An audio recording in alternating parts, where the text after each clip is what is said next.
Hendrik. You've got places to go. People to see. Things to do. Lives to live. At Hendrik, it's our job to keep you safe. On the roads of life. Before you do anything else, let your hands go still. Let your shoulders drop. Whatever this day asked of you, whatever it took from you, whatever it left unfinished and unresolved, you do not have to carry it one moment longer. Tonight, you are going somewhere. We are going to walk together through the greatest story ever told. Not because someone decided to call it that, but because it is the only story that begins before time itself and ends after time is gone. The only story where every character, every failure, every moment of impossible grace is somehow about you. From the very first word spoken into darkness, to the very last amen written on a small island in the sea. One night, the whole story. So breathe slowly now. Close your eyes if you have not already. Let the quiet come in. It begins in silence. It begins before everything. It begins with a voice, and that voice has been looking for you. Chapter 1. Creation and the Fall. Before anything existed, there was only God. No stars. No sky. No ground beneath your feet. No sound. No color. No morning. Nothing you could hold or name or point to. Just God. And then, into that vast and perfect silence, he spoke. Let there be light. And there was light. Not a slow sunrise. Not a gradual brightening at the edge of something. One word from the mouth of God and light erupted into existence where there had never been anything at all. The ancient Hebrew word for what God did in those first moments is bara. It means to create out of nothing, not to shape what already exists, not to rearrange or improve, to bring something from absolute emptiness into being. Came from in there. Only God can do that. And he did it with words. On the first day, he separated light from I just wanted to darkness. say hey. On the second day, he stretched the sky above the waters like a curtain pulled slowly open. Going to CP. On the third day, he gathered the seas and commanded dry land to rise, and the earth answered him, and he covered it with every kind of plant and tree and flower, each one carrying seeds within itself, each one made to multiply and fill the world with color. On the fourth day, he placed the sun to rule the light, and the moon to rule the dark, and he scattered stars across the night sky the way a hand scatters salt, casually, abundantly, without counting. On the fifth day, the oceans came alive. Great creatures moved through the deep for the first time. Birds lifted into the air, and their wings found the wind as though they had always known it was there waiting for them. On the sixth day, the land filled with animals, and then God paused. Not because he was tired. God does not grow weary. He paused because what came next was different from everything that had come before. He said something he had not said once in all of creation. He said, "Let us make mankind in our image." In our image, not in the image of the stars or the mountains or the creatures of the sea, in the image of God himself. That single line separates every human being who has ever drawn breath from every other thing in existence. You are not an accident. You are not a collection of matter that learned to think. You are the image of God, placed on this earth on purpose, with intention, with love. He formed the first man from the dust of the ground. And then he did something he had done for nothing else. He leaned close, closer than any other act of creation, and breathed into him the breath of life. The man opened his eyes. His name was Adam. God placed him in a garden unlike anything that has existed since. A garden called Eden, where every tree was beautiful and every fruit was good, and a river ran through the center and divided into 4 rivers that watered the whole earth. There was gold in that land, and precious stones, and everything the eye could desire. But none of that was the greatest treasure of the garden. The greatest treasure was this: God walked there. In the cool of the day, in the long golden light of the afternoon, he walked among the trees and he spoke with the man he had made. face to face. The way you walk with someone you love, without agenda, without distance, without anything hidden between you. That was what life was always meant to be. But Adam was alone, and God said something he had not said once during all of creation. He looked at the man in the garden and said, "It is not good." Everything else he had called good. The light was good. The land was good. The creatures were good. 6 times he had looked at what he made and called it good. But a man alone, without someone to share the life with, that was not good. So God caused Adam to fall into a deep sleep. And while he slept, God took a rib from his side and formed a woman. When Adam opened his eyes and saw her, he spoke the first poem ever spoken by a human voice. "This at last is bone of my bones and flesh of my flesh." Her name was Eve, and together they were not ashamed. They were naked and unafraid and completely known by each other and by God. That is what innocence looks like. Not ignorance, not weakness. Complete openness with nothing to hide and no reason to hide it. That is what was lost. In the middle of the garden stood 2 trees, unlike the others. One was the tree of life. The other was the tree of the knowledge of good and evil. God gave them everything in the garden freely, with one boundary. Do not eat from the tree of the knowledge of good and evil. On the day you eat from it, you will surely die. This was not cruelty. Every real relationship requires the possibility of choice. If there is no way to say no, then yes means nothing. God gave Adam and Eve the ability to choose him, because love that cannot choose is not love at all. And then came the serpent. He did not arrive with fire or force. He came with a question. Did God really say you must not eat from any tree in the garden? Notice what he did. He did not attack God. He planted doubt. He took the one boundary and made it sound like God was withholding something good. He made generosity sound like restriction. He made love sound like control. Eve told him the truth. They could eat from any tree except that one. If they touched it, they would die. And the serpent said what the darkness has always said. You will not surely die. God knows that when you eat of it, your eyes will be opened and you will be like God, knowing good and evil. You will be like God. That was the oldest lie ever told. The idea that you do not need anyone above you, that you can decide for yourself what is right and what is wrong. That the boundary God placed was not love, but competition. Eve looked at the fruit. It was beautiful. The serpent said it would make her wise. She took it. She ate it. She gave some to Adam, who was standing right there beside her, and he ate it too. In that single moment, everything changed. They heard God walking in the garden, and for the first time in their lives they were afraid. They hid among the trees. They covered themselves with leaves. The openness was gone. The shame had arrived. And shame, once it enters a human heart, does not leave easily. God called out to Adam, "Where are you?" Not because he did not know. He called out because he wanted Adam to answer. He wanted Adam to come back to him. Adam said, "I heard you in the garden. I was afraid because I was naked. So I hid." And God asked the question that has echoed through every century of human history since. Who told you that you were naked? Have you eaten from the tree I commanded you not to eat from? And then something began that the human heart has never quite stopped doing. Adam blamed Eve. Eve blamed the serpent. And no one came forward and simply said, "I chose this. I am sorry." Consequences came. The serpent was cursed. The ground was cursed. Pain entered the world. Work became hard. Death, which had never existed before, entered the human story. They were sent from the garden. An angel with a flaming sword stood at the entrance so they could not return to the tree of life.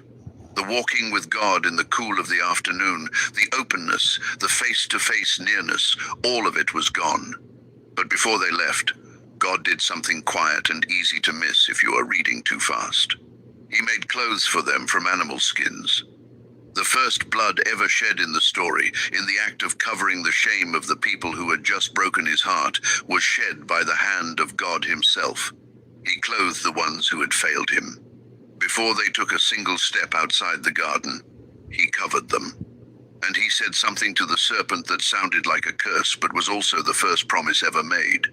I will put enmity between you and the woman, between your offspring and hers. He will crush your head, and you will strike his heel. Somewhere in the future, a son of this woman would come. He would be wounded in the battle, but he would win. He would crush the very enemy that had just stolen paradise. That promise was planted in the darkest moment of human history. And every chapter of the story we are about to walk through is the story of how God kept it. Sit with something before we go further. When I read this story slowly, what moves me most is not the failure. It is the faithfulness that comes immediately after the failure. They did the one thing God asked them not to do. They broke the only rule in paradise. And his first response was not to abandon them.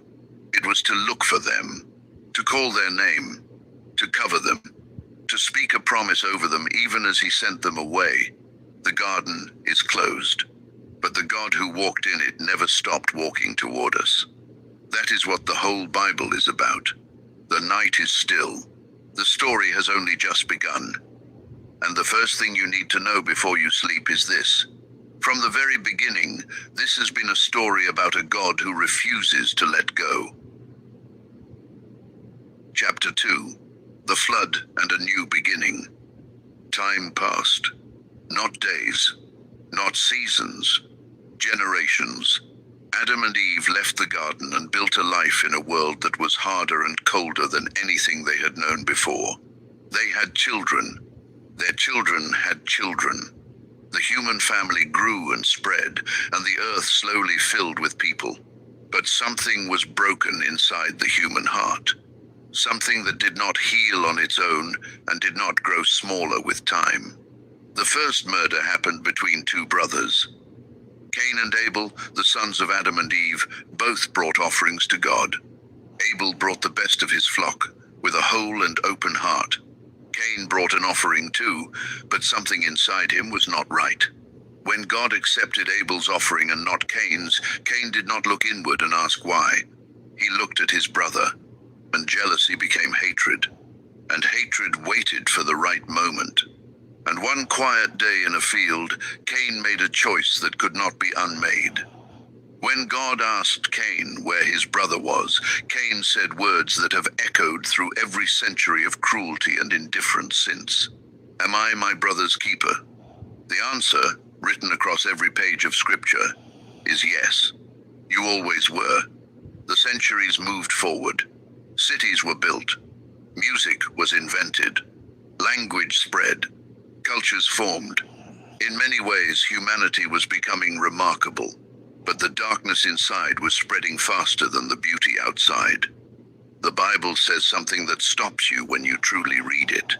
It says that in those generations, the wickedness of man was great on the earth, and that every intention of the thoughts of his heart was only evil. Not sometimes, not mostly, only evil, continually. And then it says something that I have come back to many times. It says God was grieved, not angry first, grieved first. The God who spoke light into nothing, who breathed life into Adam with his own breath, who had walked in the garden in the cool of the day, looked at what his beloved creation had become and was heartbroken. He was grieved to his heart. That word matters more than it might seem. It tells us that God does not watch human suffering and human cruelty from a cold and distant throne. He feels it. He is moved by it. When we destroy ourselves and destroy each other, something in the heart of God aches. He decided to act. He looked across the whole earth for one person whose heart was still turned toward him. One person in a world that had forgotten everything good. And he found one. His name was Noah. The Bible does not call Noah a perfect man.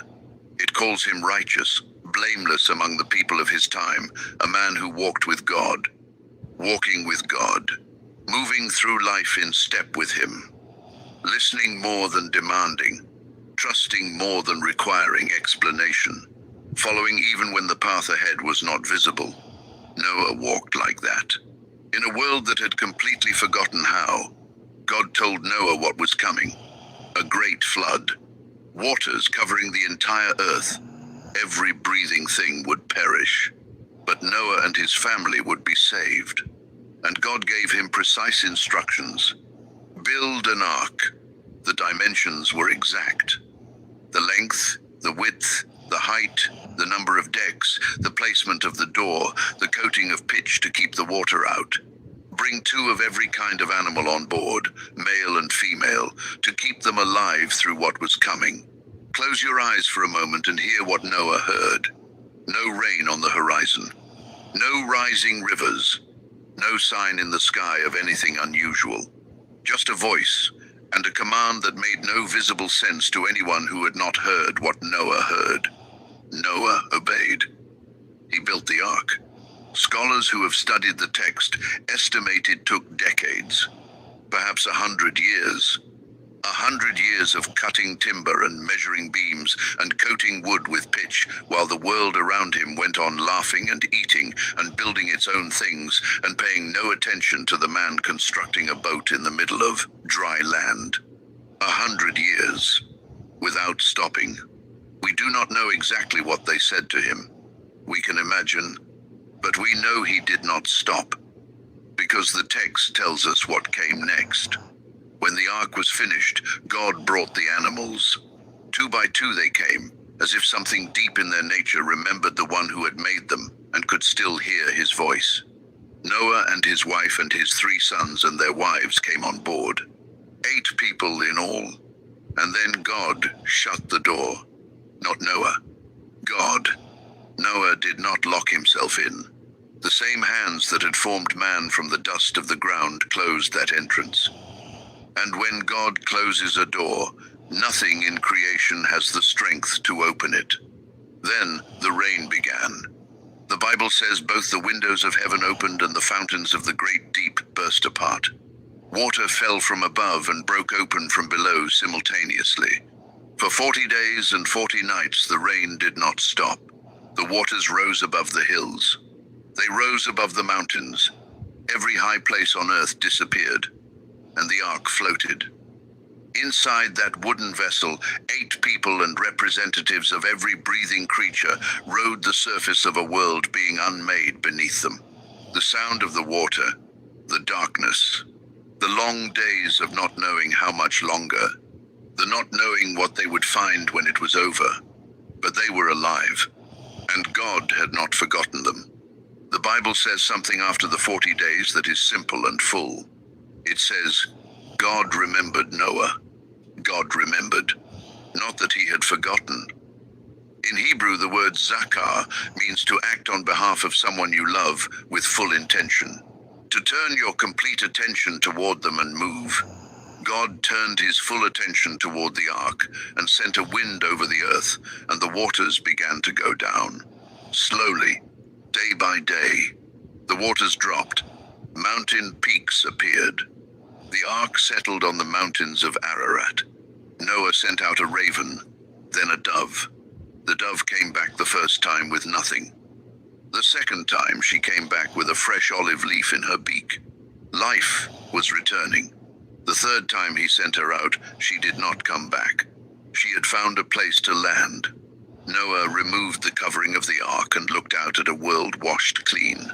The ground was dry. And God said, "Come out." Noah stepped onto the new earth. The first thing he did was build an altar and offer thanks to God. Not because he was required to. Because when you have survived something that should have killed you, gratitude is the only honest response. God made a covenant with Noah. Not just a promise. A binding agreement sealed with a sign placed in the sky, so that every time clouds gathered, God would see it and remember his word. A rainbow. Think about that.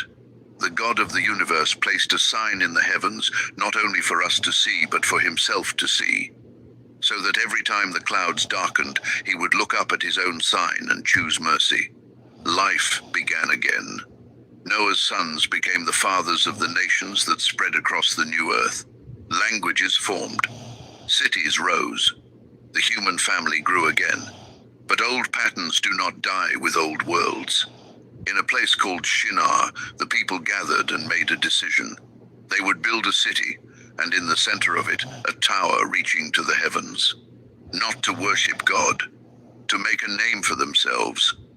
The same old lie wearing new stone. Let us make a name for ourselves. God confused their language. The work stopped. The people scattered in every direction. The city was called Babel, which sounds like the Hebrew word for confusion. And from those scattered peoples, the nations of the world took their shapes. But God was not watching from a distance as history unfolded without direction. He was already looking, already preparing, already searching across all those scattered peoples for one man through whom he could begin to move the story forward. And he found him in a city called a man named Abram. What stays with me most about the flood is something I do not think gets said enough. The waters did not fix the human heart. Noah, the righteous man who walked with God, planted a vineyard after the flood and got drunk, and his family fell into shame almost immediately after stepping off the ark. The same weakness that had filled the old world was still inside the people who had survived it. The flood was not a solution. It was a preservation. God preserved enough to continue the story. Because the real solution was not a flood. It would be a cross. But that is still far ahead. For now, rest in this. Even in a world that had turned entirely from God, he found one faithful man. He worked through that one man to save what needed to be saved. And when it was over, he made a promise and put a sign in the sky. He has always been the God who makes promises he intends to keep. Sleep gently now. The earth is new again, and the story is just beginning to move toward what it was always meant to be. Chapter 3. The Patriarchs. Abraham, Isaac, Jacob, and Joseph. Out of a city called Ur of the Chaldeans, God called a man. Not a king, not a warrior, not a man with an army at his back or a reputation that preceded him into rooms. Just a man named Abram, 75 years old, living in a prosperous city with his wife and his household, and no reason from the outside to go anywhere at all. And God said one word to him, "Go. Go from your country and your kindred and your father's house to the land that I will show you." No map, no destination written down, no timeline. Just go, and I will show you as you go. You will not see it before you leave. You will see it as you walk toward it. Abram went. He took his wife Sarai and his nephew Lot and everything they owned and walked out of Ur into the unknown, following a voice and a promise that had not yet been fulfilled and could not yet be seen. The promise God made that day was extraordinary. "I will make of you a great nation. I will bless you and make your name great so that you will be a blessing. I will bless those who bless you and curse those who dishonor you. And in you, all the families of the earth shall be blessed."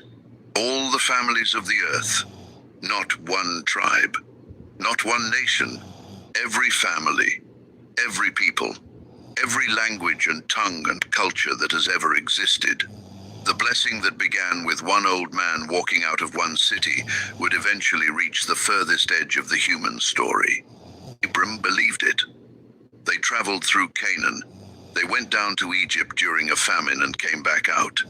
Years passed, decades, and Abram looked at his life and felt the weight of the one thing that was missing. He had no children. He and Sarai had been married for a lifetime. She was well past the age when a woman could conceive. And yet, God had promised a nation. A nation requires children, and children were not coming. Abram came to God with his honest confusion. He said, "You have given me no offspring, and a servant born in my house will be my heir." He was not accusing God. He was asking. The grief of a man who had believed a promise for a long time and could not see any sign of it coming. God took him outside into the night and said, "Look up at the sky and count the stars, if you are able to count them. So shall your offspring be." Abram looked up into that wide, dark sky, and he believed God. The Bible says something about that moment that became the cornerstone of the entire New Testament. It says God counted his faith as righteousness, not his perfect obedience, not his moral record, his faith. He believed a promise that made no visible sense, and God looked at that faith and called it righteous. But faith does not make the waiting painless. Years kept passing. Sarai made a decision born from years of longing and the slow erosion of hope. She gave Abram her servant Hagar as a wife, following a custom of the time, hoping that a son through Hagar would fulfill what God had promised. Hagar conceived and gave birth to a son named Ishmael. But Ishmael was not the promised child. When Abram was 99 years old, God appeared to him again. He changed his name. Abram, exalted father, became Abraham, father of many nations. He changed Sarai's name to Sarah, which means princess. And he said that within 1 year, Sarah would give birth to a son. Abraham fell on his face and laughed. He thought to himself, "Can a child be born to a man who is 100 years old? Can Sarah give birth at 90? And Sarah, listening from inside the tent, laughed too. God heard her and asked why. She denied it, afraid. And God said simply, "No, you did laugh." There is something beautiful in that exchange. Two old people who had waited far longer than anyone should have to wait, laughing at the very promise they had never stopped hoping for. And God, not offended, simply noting it quietly. "I heard you. You laughed," and then keeping his promise anyway. The following year, Sarah held a son in her arms. His name was Isaac. The name means laughter, because when God finally gave them what he promised, they named the child after the sound that doubt makes when it is overtaken by the impossible. Isaac grew into a young man, and then came the moment that has made every reader stop and catch their breath for thousands of years. God called to Abraham again. He said, "Take your son, your only son Isaac, whom you love, and go to the land of Moriah, and offer him there as a burnt offering on one of the mountains of which I shall tell you. Your son, your only son, whom you love." God named what he was asking for. He did not soften it. He did not make it vague or clinical. He knew what Isaac meant to Abraham. He knew the decades of waiting. He knew that Isaac was the child through whom the whole promise was supposed to come. And he asked for him back. Abraham rose early in the morning. That detail is everything. He did not argue or delay. He rose early. He saddled his donkey, took 2 servants and his son, cut wood for the offering, and set out for the place God had shown him. On the 3rd day, Abraham saw the mountain in the distance. He told the servants to wait with the donkey. And then he said something that I have never been able to read without stopping.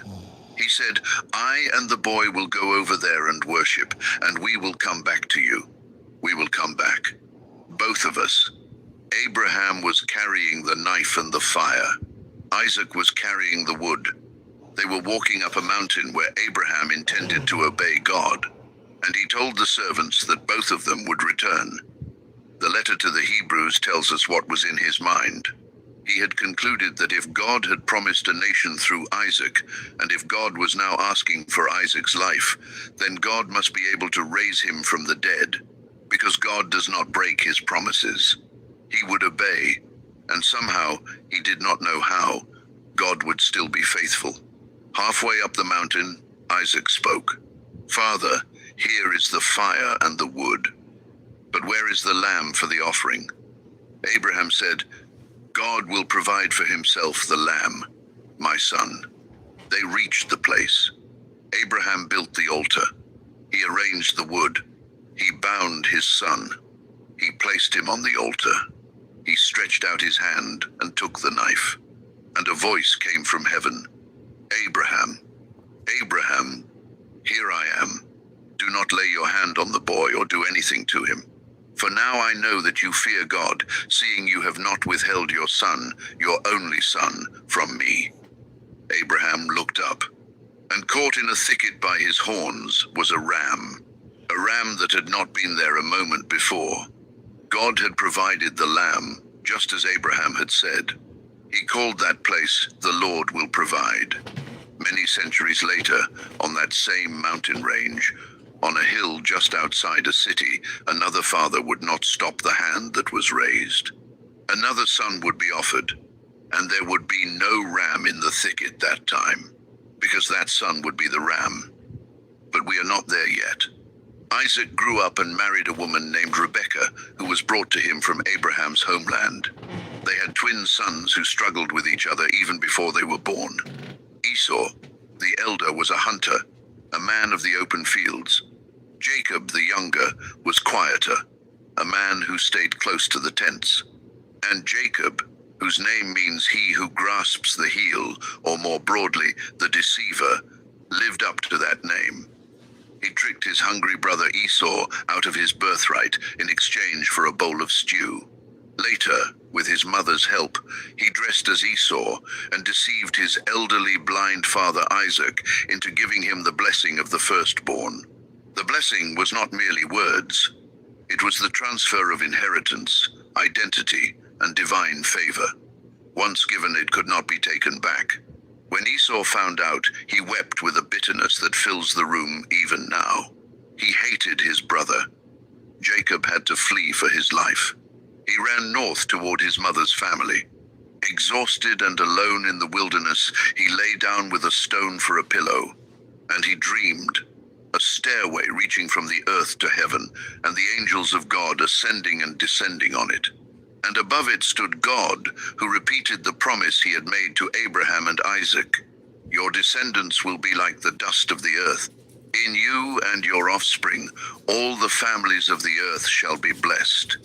And I am with you. I will keep you wherever you go. Jacob woke trembling. He said, "Surely the Lord is in this place, and I did not know it." He was afraid and said, "How awesome is this place! This is none other than the house of God. This is the gate of heaven." He set up his stone pillow as a marker and made a vow to God. There is something honest about that vow. It was not unconditional surrender. It was more like a conversation between a frightened and guilty man and the God who refused to stop pursuing him. Jacob had not earned this dream. He had just stolen his brother's blessing and was running from the consequences. And God showed up in the wilderness and repeated the promise anyway. Grace does not wait for us to deserve it. It never has. Jacob lived with his uncle Laban for 20 years. He fell in love with Laban's younger daughter Rachel and worked 7 years to earn the right to marry her. On the wedding night, Laban sent in his older daughter Leah instead. Jacob worked another 7 years for Rachel. The deceiver was deceived and paid for his own trickery in the currency he had spent on others. He had many children, 12 sons and a daughter.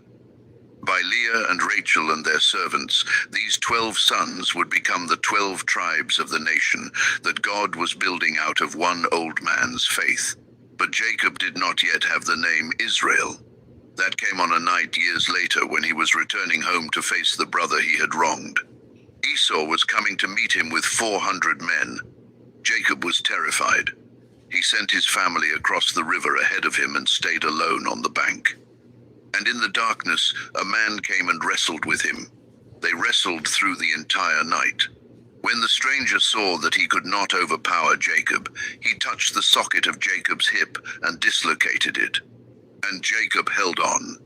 In pain, limping through the final hours of that long, dark night, he said, "I will not let you go unless you bless me." The stranger asked, "What is your name?" "Jacob. Your name shall no longer be Jacob but Israel, for you have striven with God and with men and have prevailed." Jacob called the place Peniel, which means the face of God. He said, I have seen God face to face, and yet my life has been delivered. He walked away from that river as the sun rose with a limp he would carry for the rest of his life. That limp was not the mark of a man who had lost. It was the mark of a man who had met God in the dark and held on until the blessing came. Some of the most important things God gives us are given in the dark, after a long night. To the ones who refuse to let go, from Jacob, now Israel, came 12 sons. And the one he loved most visibly and most unwisely was the 11th, born of his beloved Rachel. His name was Joseph. Jacob gave him a coat of many colors, a garment that marked him as favored and set apart. His brothers saw it every day, and they hated him for it. Joseph made things worse, perhaps without understanding how. He had dreams. He dreamed that his brothers' sheaves of grain bowed down to his. He dreamed that the sun and moon and 11 stars bowed down to him. And he told his family. The hatred of his brothers reached its edge one day when Jacob sent Joseph to check on them in the field. They saw him coming from far away, and they made a decision. They would kill him. The oldest brother, Reuben, convinced them not to shed blood. Throw him in a pit instead. So they stripped Joseph of his coat and threw him into a dry cistern. Then they sat down to eat. While they were eating, a caravan of traders passed on their way to Egypt. And Judah had a different idea. What profit is there in killing him? He is our brother. Let us sell him instead. They pulled him out of the pit and sold him to the traders for 20 pieces of silver. 20 pieces of silver, the price of a slave. They took his coat. They slaughtered a goat. They dipped the coat in the blood. They brought it to their father and said, "We found this. Is it your son's robe?" Jacob recognized it immediately. He tore his clothes and refused to be comforted. He said, "My son has been torn to pieces," and he mourned for many days. Meanwhile, in Egypt, Joseph was sold to a man named Potiphar, an official of Pharaoh. And even in that terrible place, the text says something quietly extraordinary. The Lord was with Joseph. He rose in Potiphar's household. He was given authority over everything Potiphar owned. And then Potiphar's wife wanted him. Day after day she pressured him. Day after day he refused. How can I do this great wickedness and sin against God? One day she grabbed his cloak and he ran, leaving it in her hand. She used it to accuse him of the very thing he had fled from. And Potiphar threw Joseph into prison. The man sold by his brothers was now imprisoned by his master. Everything taken, freedom gone, reputation destroyed by a lie, and the Lord was with Joseph.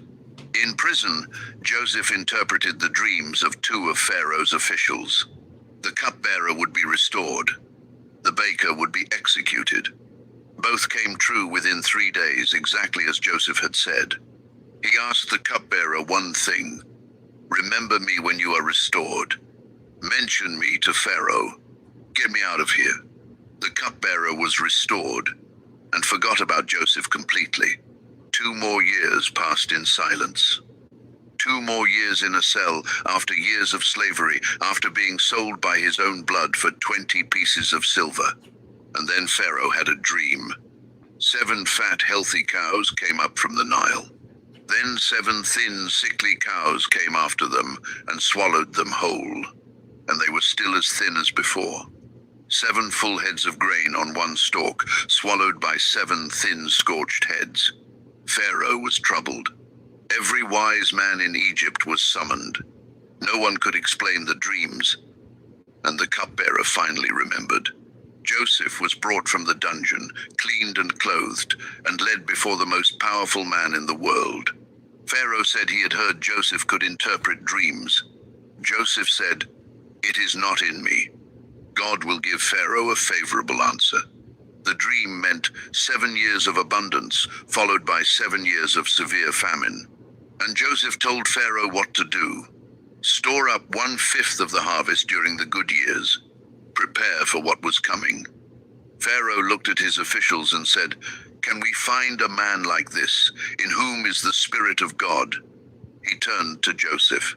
"Since God has shown you all this, there is none so discerning and wise as you are. You shall be over my house, and all my people shall order themselves as you command." Joseph was 30 years old. 13 years after his brothers had thrown him into a pit, he stood as the second most powerful man in the world. The 7 years of abundance came. Joseph stored up grain in great amounts, like the sand of the sea, until he stopped measuring it because it was beyond measure. Then the famine came, severe, across the whole region, and people from every surrounding land came to Egypt to buy grain, including 10 brothers from Canaan. Joseph recognized them the moment they came before him. They did not recognize him. He was dressed in Egyptian clothing, seated on a throne of authority, speaking through an interpreter. He was the last person they expected to see. He did not reveal himself. He tested them instead. He accused them of being spies. He held one brother hostage, sent the others home with grain, and commanded them to bring their youngest brother Benjamin on their next visit. On that visit, Joseph had his silver cup placed in Benjamin's sack. When it was discovered, he said Benjamin would remain as his slave. And Judah, the brother who had first suggested selling Joseph, stepped forward and said, "Take me instead." He described how their father would die of grief if Benjamin did not return. He offered his own life for his brothers. The man who had suggested selling Joseph for 20 pieces of silver was now offering himself in his brother's place. Something in Joseph broke open. He sent everyone else from the room. He stood alone with his brothers. And he wept so loudly that the Egyptians outside the room could hear him. And he said, "I am Joseph. Is my father still alive?" His brothers could not answer him. They were too terrified. He said again, "Come close to me. I am your brother Joseph, whom you sold into Egypt. And now do not be distressed or angry with yourselves because you sold me here. Because God sent me before you to preserve life. God sent me. Not your betrayal sent me. Not your jealousy sent me. God sent me." And later he would say the words that have carried more people through more darkness than perhaps any other words in the book of Genesis. "You meant evil against me, but God meant it for good, to bring it about that many people should be kept alive, as they are today. You meant evil, God meant good." Both things were true at the same time. The brothers really did sin against him. The pit was real. The years in slavery were real. The prison was real. Joseph was not pretending those things had not happened. He was saying that God had been working inside all of them, behind all of them, through all of them, towards something that none of them could see while they were living it. Jacob and all his household, 70 people, came down to Egypt.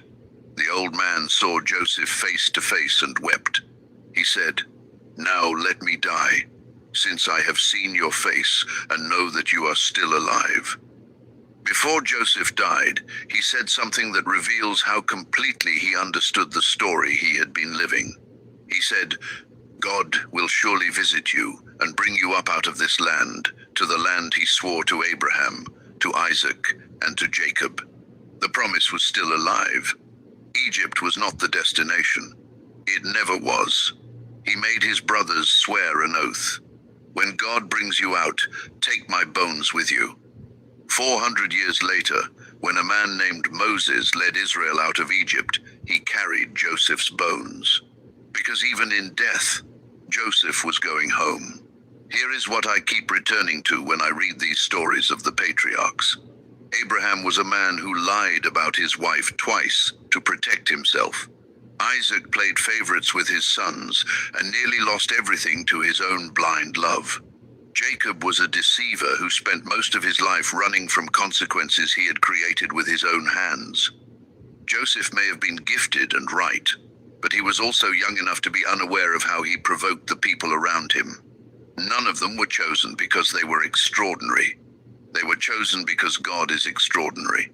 and he does his most enduring work through ordinary, broken, complicated people who are willing, at least in the moments that matter most, to trust him. That has never changed. Whatever your story looks like tonight, whatever parts of it feel like a pit or a prison, whatever years feel wasted, and whatever relationships feel broken beyond repair, hear the word that kept appearing in Joseph's darkest seasons. The Lord was with him. He is with you too. Rest now. The story is moving forward. And the God who brought a boy from a pit to a throne is the same God watching over you in this quiet, dark. The morning will come. And it is always God who brings it. Guess what? Experian Boost is even better because my monthly insurance payments, my streaming payments, my rent payments, even my phone payment can raise. And it is always God who brings it. Chapter 4, Moses and the Exodus. 400 years. Say that slowly. Feel the weight of it. 400 years of silence between the end of Joseph's story and the beginning of Moses. 400 years in which the family of 70 people who had come down to Egypt grew into a vast nation, filling the land of Goshen. 400 years in which the God who had spoken to Abraham and Isaac and Jacob and Joseph said nothing that was written down. 400 years is a long time to wait. And then a new king rose to power in Egypt. A pharaoh who had never known Joseph. A pharaoh who looked at the multiplying population of these foreign people and felt something move through him. Fear. He said to his officials, "Look, the Israelites have become too numerous and too powerful for us. We must deal shrewdly with them, or they will become even more numerous, and, if war breaks out, will join our enemies, fight against us, and leave the country." And so the descendants of Abraham, the people through whom God had promised to bless every family on earth, became slaves. Slave masters were set over them. They were forced to build store cities, Pithom and Ramesses. Their lives were made bitter with hard labor, brick and mortar, and field work and every kind of grinding, unrelenting work. The text says the Egyptians worked them ruthlessly, but the more they oppressed them, the more the Israelites multiplied. The more Pharaoh increased the pressure, the more the people increased in number. It was as if the very ground he was trying to stop was pushing back against every attempt to contain it, until Pharaoh gave an order so terrible that it stops the breath to read it. Every Hebrew boy born must be thrown into the Nile, into the river, every son, and into this moment of deepest darkness, a child was born. His mother looked at him and saw that he was a fine child. She hid him for 3 months. When she could no longer hide him, she did something that required a quality of faith that I find almost impossible to imagine. She took a basket woven from papyrus reeds and coated it with tar and pitch to make it waterproof. She placed her baby son inside, and she set it among the reeds along the bank of the Nile, the very river that Pharaoh had commanded to swallow Hebrew sons. She sent his older sister Miriam to watch from a distance to see what would happen. What happened was this. Pharaoh's own daughter came down to the river to bathe. She saw the basket among the reeds and sent her servant to bring it to her. She opened it. The baby was crying, and she felt sorry for him.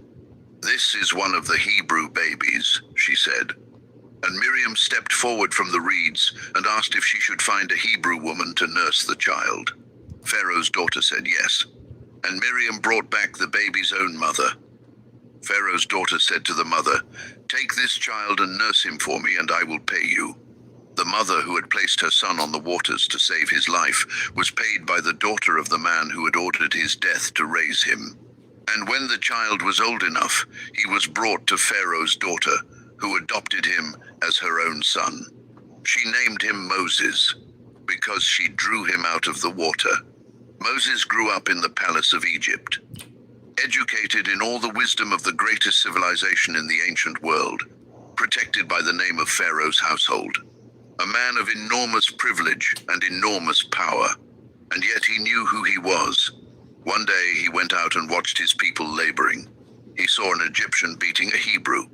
He looked around and saw no one watching, and he killed the Egyptian and buried him in the sand. The next day he went out again and saw 2 Hebrews fighting. When he tried to intervene, the one in the wrong turned on him and said, "Who made you a ruler and judge over us? Are you thinking of killing me as you killed the Egyptian?" Moses was afraid. What he had done was known. When Pharaoh heard, he tried to have Moses killed. Moses fled to the land of Midian. He sat down beside a well in a foreign country, an exile in every direction. 2 Egyptian for the Hebrews, 2 Hebrew for the Egyptians, belonging to neither and fitting into nothing. He helped some shepherdesses who were being driven away from the well by other shepherds. Their father Jethro was grateful and invited him to share a meal. Moses stayed. He married Jethro's daughter Zipporah. He became a shepherd. He had a son. He built a quiet life on the far side of the desert. 40 more years passed. The man who had grown up in a palace and dreamed of delivering his people had spent 4 decades learning to tend sheep in the wilderness. He was 80 years old now. Whatever burning ambition had once lived in him had been worn smooth by time and solitude and the humble work of following flocks. And then he saw the fire. A bush on the slope of a mountain called Horeb was burning, but it was not burning up. The flames moved through the branches and the leaves, and nothing was consumed. Moses said to himself, "I will go over and see this strange sight. Why is the bush not burning up?" And when the Lord saw that he had turned aside to look, God called to him from within the bush, "Moses, Moses, here I am. Do not come any closer. Take off your sandals. The place where you are standing is holy ground. I am the God of your father, the God of Abraham, the God of Isaac, and the God of Jacob." Moses hid his face. He was afraid to look at God. And God said, "I have indeed seen the misery of my people in Egypt. I have heard them crying out because of their slave drivers. I'm concerned about their suffering. So I have come down to rescue them. I have seen. I have heard. I am concerned." 400 years of silence, and God had been watching every single moment of it. Not absent, not indifferent, watching, counting every tear, hearing every cry rising from the labor camps. And now he was moving. "So now, go. I am sending you to Pharaoh to bring my people, the Israelites, out of Egypt." Moses said, "Who am I that I should go to Pharaoh and bring the Israelites out of Egypt?" It is a remarkable question from a man who 40 years earlier had appointed himself the judge of a fight between 2 Hebrews. The desert had done its work. The man who had once acted in his own strength was now genuinely asking who he was to do anything at all. God said, "I will be with you." Moses raised more objections. "What if they ask your name? What if they do not believe me? I am not a good speaker. Please send someone else." God answered every objection. He showed Moses signs he could perform. He said Aaron, his brother, would speak for him. He said he would be with his mouth and teach him what to say.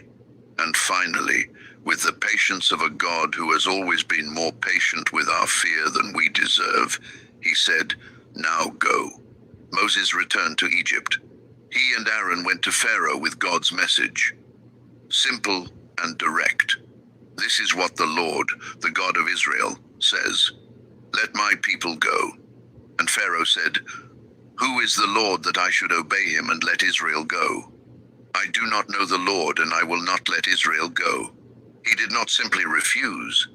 He made the work harder. The Israelites were now required to gather their own straw while still producing the same number of bricks. The people turned on Moses. "You have made things worse. You have put a sword in Pharaoh's hand to kill us." Moses went back to God and said, "Why have you sent me? Nothing is better. Everything is worse." And God said, "Now you will see what I will do to Pharaoh, what What followed was 10 plagues, each one striking the heart of Egyptian power and Egyptian religion. Each one a declaration that the gods of Egypt were not gods at all. Nile turned to blood. Egypt worshipped the Nile as a source of life. God turned their river to death. Frogs covered the land. Then gnats from the dust. Then flies. Then the livestock of Egypt died, while the livestock of Israel in Goshen remained alive. Then boils broke out on the bodies of the Egyptians.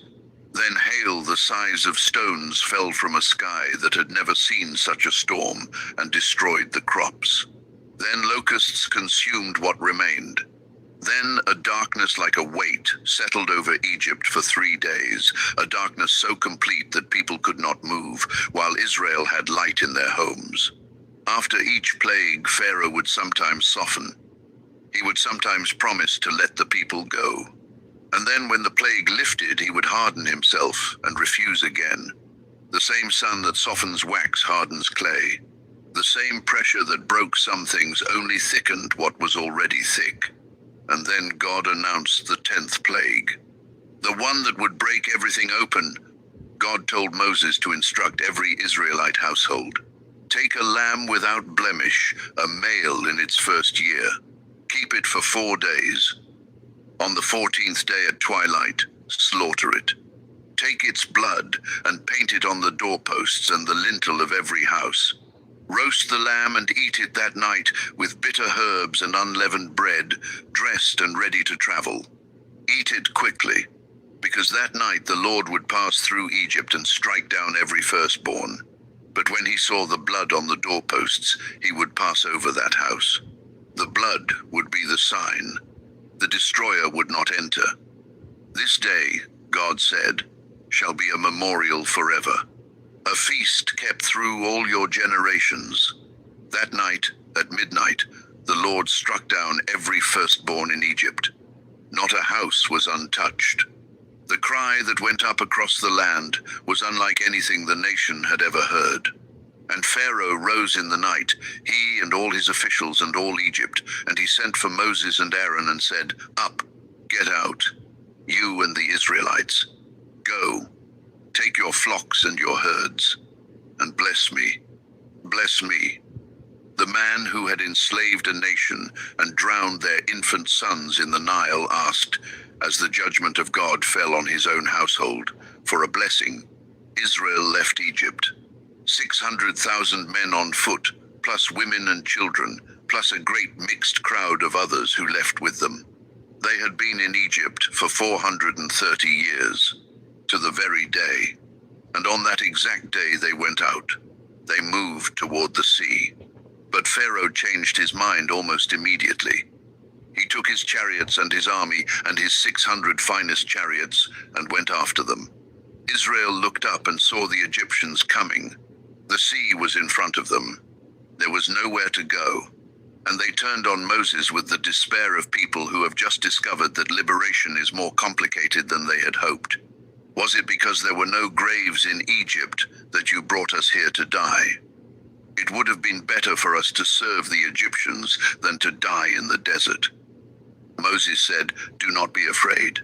Stand firm, and you will see the deliverance the Lord will bring you today. The Lord will fight for you. You need only to be still. God told Moses to raise his staff over the sea. And all that night a strong east wind blew. The sea divided. The water stood like walls on either side. And Israel walked through on dry ground, with the sea held back on their right and on their left. The Egyptian army followed them in. God looked down from the pillar of fire and cloud and threw the army into confusion. The chariot wheels came off. The soldiers cried out to each other, Let us get away from the Israelites. The Lord is fighting for them against Egypt. At daybreak, Moses stretched his hand over the sea, and the waters came back. They covered the chariots and the horsemen and the entire army of Pharaoh. Not one of them survived. Israel stood on the far shore. The bodies of the Egyptians were washing up on the beach. And the people feared the Lord and believed in him and in his servant Moses. And Moses and the people sang, And Miriam took a tambourine, and all the women danced. Sing to the Lord, for he is highly exalted. The horse and its rider he has hurled into the sea. They were free. 3 days into the desert, the water ran out. They found water at a place called Mara, but it was too bitter to drink. The people complained. God showed Moses a piece of wood to throw into the water, and it became sweet. Then they were hungry. They said they wished they had stayed in Egypt, where at least there had been meat and bread. God sent quail in the evening, and in the morning covered the ground with a thin, flaky substance they had never seen before. They called it manna, which means, "What is it?" Every morning except the Sabbath it appeared. You could only gather enough for one day. If you took too much, it spoiled overnight. You could not stockpile it. You could only trust that tomorrow morning it would be there again. That was the lesson the desert was teaching. Not merely how to survive, how to trust. One day at a time, one morning at a time. Enough for today, not a provision for anxiety about tomorrow. They came to a mountain called Sinai, and God descended on it in fire and thick cloud and thunder, and the whole mountain shook violently, and the people trembled and kept their distance. And Moses went up into the presence of God. God spoke the 10 Commandments, words that would form the moral foundation of a civilization. You shall have no other gods before me. You shall not make idols. You shall not misuse my name. Remember the Sabbath. Honor your father and mother. You shall not murder. You shall not commit adultery. You shall not steal. You shall not give false testimony. You shall not covet. 10 commands covering the whole of human life, with God and with each other. Moses stayed on the mountain for 40 days. He received instructions for the tabernacle, the portable dwelling place of God that Israel would carry through the wilderness.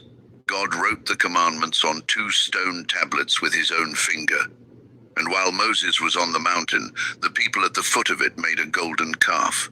They went to Aaron and said, "Come, make us gods who will go before us. As for this fellow Moses, we do not know what has happened to him." Aaron took their gold jewelry, melted it down, shaped it with a tool, and made an idol in the shape of a calf. And the people said, "These are your gods, Israel, who brought you up out of Egypt." They had been free from Egypt for less than 3 months. Moses came down from the mountain and saw the calf and the dancing. He threw the stone tablets down and broke them at the foot of the mountain. He ground the calf to powder, scattered it in the water, and made the Israelites drink it. And then Moses did something that reveals the depth of his love for these impossible people.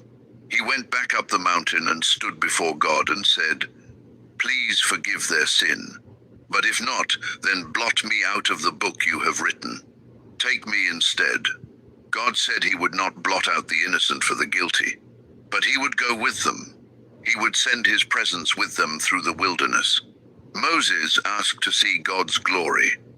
God placed him in a cleft of the rock and covered him with his hand as he passed by, and let Moses see only his back. "No one can see my face and live." When Moses came down the second time, his face was shining with light. He had been in the presence of God, and it showed.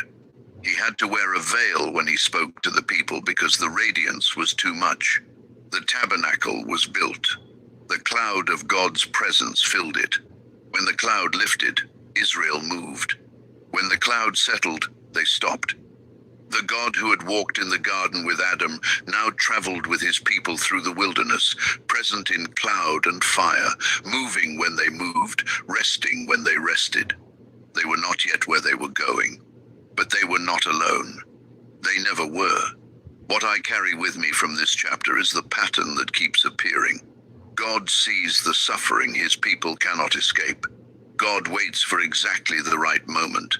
God chooses the last person anyone would choose. And when the time comes, he does not send a plan. He sends his presence. "I will be with you." Not, "Here is the strategy." Not, "Here are the 10 steps." "I will be with you." That was enough for Moses. It was enough for Israel in the wilderness. And if you are in a season right now where the plan is unclear and the road ahead is uncertain, hear the word that has been spoken in every burning bush moment in the whole of human history. I will be with you. That is still enough. Sleep gently now. The sea is behind them. The mountain is behind them. The cloud is moving ahead of them. And the God who makes ways through water is the same God watching over this quiet night. Rest. The morning will come, and he will be there when it does. Chapter 5. The Wilderness and the Promised Land. They should have been there in weeks.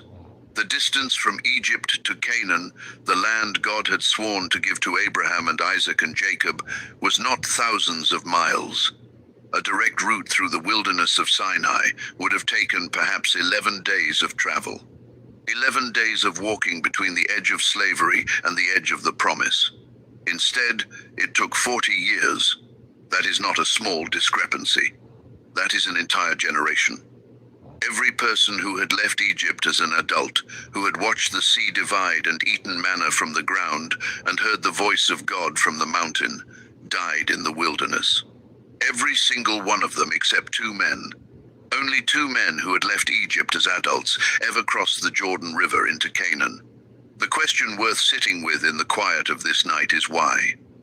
God brought Israel to the border of Canaan and told Moses to send 12 spies, 1 from each tribe, to go in and look at the land. Report back on everything. What is it like? Are the cities fortified? Are the people strong or weak? Is the soil good? The 12 spies were gone for 40 days. They came back carrying a single cluster of grapes, so enormous that 2 men were needed to carry it on a pole between them. Pomegranates and figs as well. The land was everything God had promised. Flowing with milk and honey. Rich and beautiful and real. And then 10 of the 12 spies said the word that changed everything for a generation. But the people who live there are powerful, and the cities are fortified and very large. We saw the descendants of Anak there, men of giant stature, warriors. And then they said the words that have outlived them by thousands of years. We seemed like grasshoppers in our own eyes, and we looked the same to them. Grasshoppers in our own eyes. They had watched the Nile run red. They had eaten bread that fell from the sky every morning for 2 years. They had walked between walls of water on dry ground. They had stood at the foot of a mountain where God himself had spoken out of fire. And standing at the edge of the promise, looking at the cities ahead, they said, "We are too small." 2 spies disagreed, Caleb and Joshua. Caleb silenced the crowd and said, "We should go up and take possession of the land. We can certainly do it." Joshua stood with him. The people chose to listen to the 10. That night, the whole community raised their voices and wept. They said it would have been better to die in Egypt, better to die in the wilderness. They talked about choosing a new leader and going back to the land where they had been slaves. Going back to slavery, because the promise looked harder than the chains. God said to Moses, "How long will these people treat me with contempt? How long will they refuse to believe in me, in spite of all the signs I have performed among them?" Moses interceded again, as he always did. "Please forgive them," he said. "What will the nations say if you abandon them now? They will say you were not able to bring them into the land you promised." God forgave them, and he declared the consequence. Not one of the men who had seen his signs in Egypt and still refused to trust him would enter the land. Every man 20 years old or over who had been counted in the census and had grumbled against God would die in the wilderness. Their children, the very ones they had said would become plunder if they entered Canaan, those children would be the ones to inherit the promise. For 40 years, 1 year for each day the spies had been in the land, Israel would wander. Until the last of that generation was gone. Caleb and Joshua were the only exceptions. Because they followed the Lord wholeheartedly, both of them would see the land. And so the wandering began. 40 years is a long time to carry something. Long enough to wonder if the promise was ever real. Long enough for the children born in the wilderness to know no other life than this one. Long enough for the parents who had seen the miracles to grow old and gray and die in a desert that was never supposed to be home. The book of Numbers records these years with honesty that does not flatter. The people complained about the manna and longed for Egyptian food, the cucumbers and the melons and the fish they remembered. They complained about water. A rebellion broke out, led by a man named Korah, who challenged the authority of Moses and Aaron.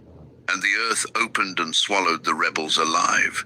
When the people blamed Moses and Aaron for the deaths, a plague broke out and spread through the camp until Aaron ran with his censer and stood between the living and the dead, and the plague stopped. Even the best leaders have moments when they are standing between the living and the dead with nothing but a censer and the name of God.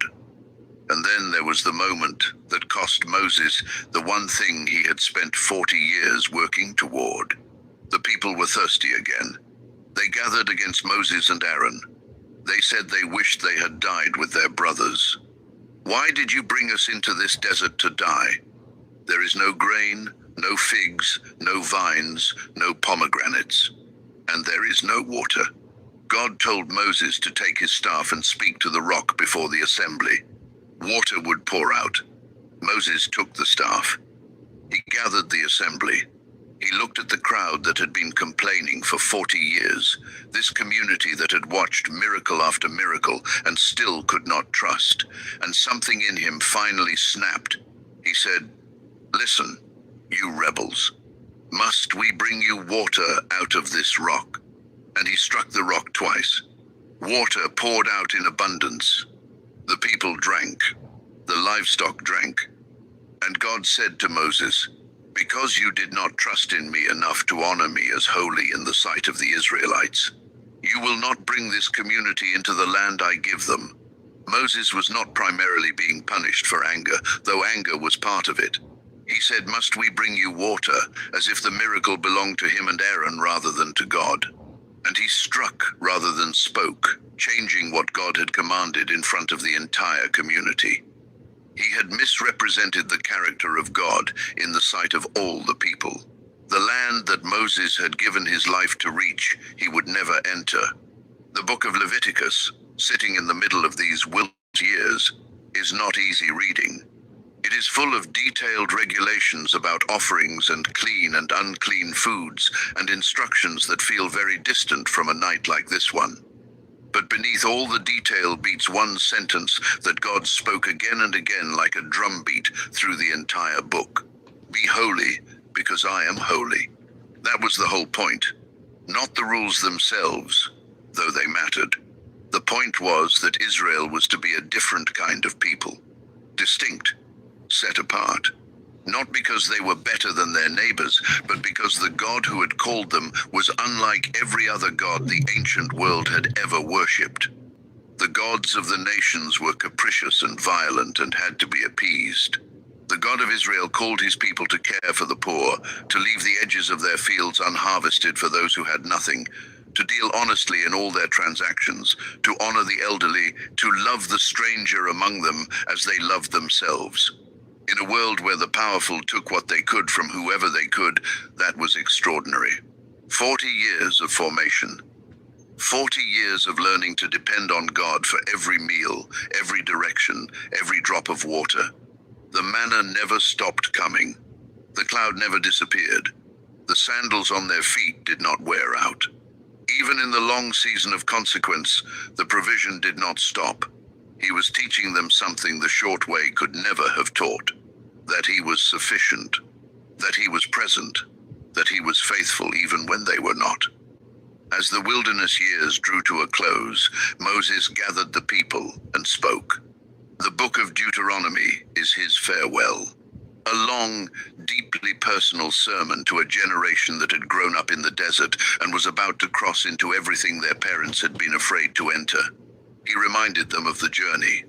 He repeated the commandments.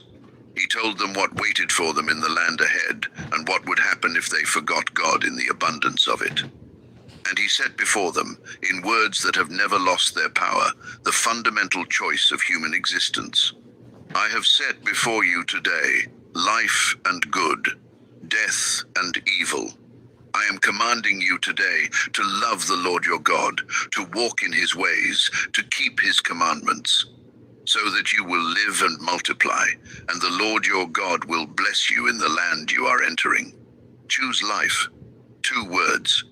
Every generation has to choose them again. Moses climbed Mount Nebo. He stood on the top of Pisgah, and God showed him the whole land. All of it, from Gilead to Dan, all of Naphtali, the territory of Ephraim and Manasseh, all the land of Judah as far as the sea, the Negev, the valley of Jericho, the city of palms, as far as Zoar. God said, "This is the land I promised on oath to Abraham, to Isaac, and to Jacob." Moses died there on the mountain. He was 120 years old. His eyes were not weak and his strength was not gone. He died exactly when and where God appointed. The Bible says that no prophet has risen in Israel like Moses, whom the Lord knew face to face. He did all those signs and wonders. He displayed all that mighty power. And he died on a mountain, looking at a land he never entered. There is both grief and peace in that ending. Moses was not abandoned or forgotten. He was held to the standard his calling required, and he accepted it. He climbed the mountain, he saw the land, and he rested. Leadership passed to Joshua, the son of Nun, the man who had been one of the 2 faithful spies 40 years before. He was filled with the spirit of wisdom, and the Israelites listened to him. On the far side of the Jordan was Jericho, a great fortified city with walls so thick that houses were built into them. The city that represented everything the 10 faithless spies had feared. The thing that had cost a generation their inheritance. God told Joshua he had already given it to him. And the strategy he provided was not a military one. March around the city once a day for 6 days, with 7 priests carrying trumpets of ram's horns walking before the Ark of the Covenant. On the 7th day, march around 7 times. Have the priests blow the trumpets, and then have all the people give a loud shout. The wall would fall, Joshua told the people, and without argument, without a vote, without a military advisor questioning the tactics, they did exactly what God had said. 6 days of silence, except for the sound of the trumpets. Around and around the same city. 7 circuits on the 7th day, and then the shout. And the walls of Jericho collapsed, not from a battering ram, not from a siege engine, from 7 days of walking and 1 shout of obedience. There was a woman in Jericho named Rahab. She had hidden the 2 spies Joshua had sent before the march began. She had heard what God had done for Israel, the sea, the kings who had been defeated, all of it. And she said to the spies, "I know that the Lord has given you this land. The Lord your God is God in heaven above and on the earth below." When the walls fell, her household was spared, because a scarlet cord hung from her window exactly as the spies had told her. A cord the color of blood, visible from outside. The sign of her faith. She and her family survived, and she became part of the people of God. A woman from Jericho, a Gentile, who had heard the story of the Exodus from the outside and believed it. She eventually became an ancestor of King David, and through David, an ancestor of Jesus. Faith rarely looks like what you expect it to look like, and it is rarely found where the religious expect to find it. Joshua led Israel through the long campaign to take the land.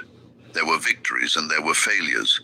There were alliances made too quickly and battles won slowly. The work of taking possession of what God had promised was not completed in a day or a month or a year. It was the work of a lifetime, fought inch by inch, tribe by tribe, generation by generation. At the end of his life, Joshua gathered all the tribes of Israel and gave them the same kind of charge that Moses had given. He told the whole story again, from Abraham to that day. He called them to decision. Choose for yourselves this day whom you will serve. As for me and my household, we will serve the Lord." The people said they would serve the Lord. They remembered what he had done. Joshua died at 110 years old. He was buried in the land he had helped take possession of, the land that had once seemed impossible, the land that 10 frightened men had called, the land that devours its inhabitants, and that one faithful man had said, "We can certainly take." They were home. What I keep returning to in the wilderness years is the gap between the promise and the path. Nobody would have designed that route. 40 years in a desert for an 11-day journey. A generation that died without arriving. A leader who could not cross the river. Walls that fell from shouting. But the wilderness was not a detour from the story. It was part of the story. God was not simply moving his people from one piece of geography to another. He was forming them. He was teaching them who he was and what they could depend on. He was building into a generation of people born in the desert the deep knowledge that they did not take the land by their own strength. It was always a gift. From the first day to the last. Every city, every field, every hillside and valley, given, not earned, given. And the giving was possible only because of a promise made to one man who looked up at the stars on one night and believed.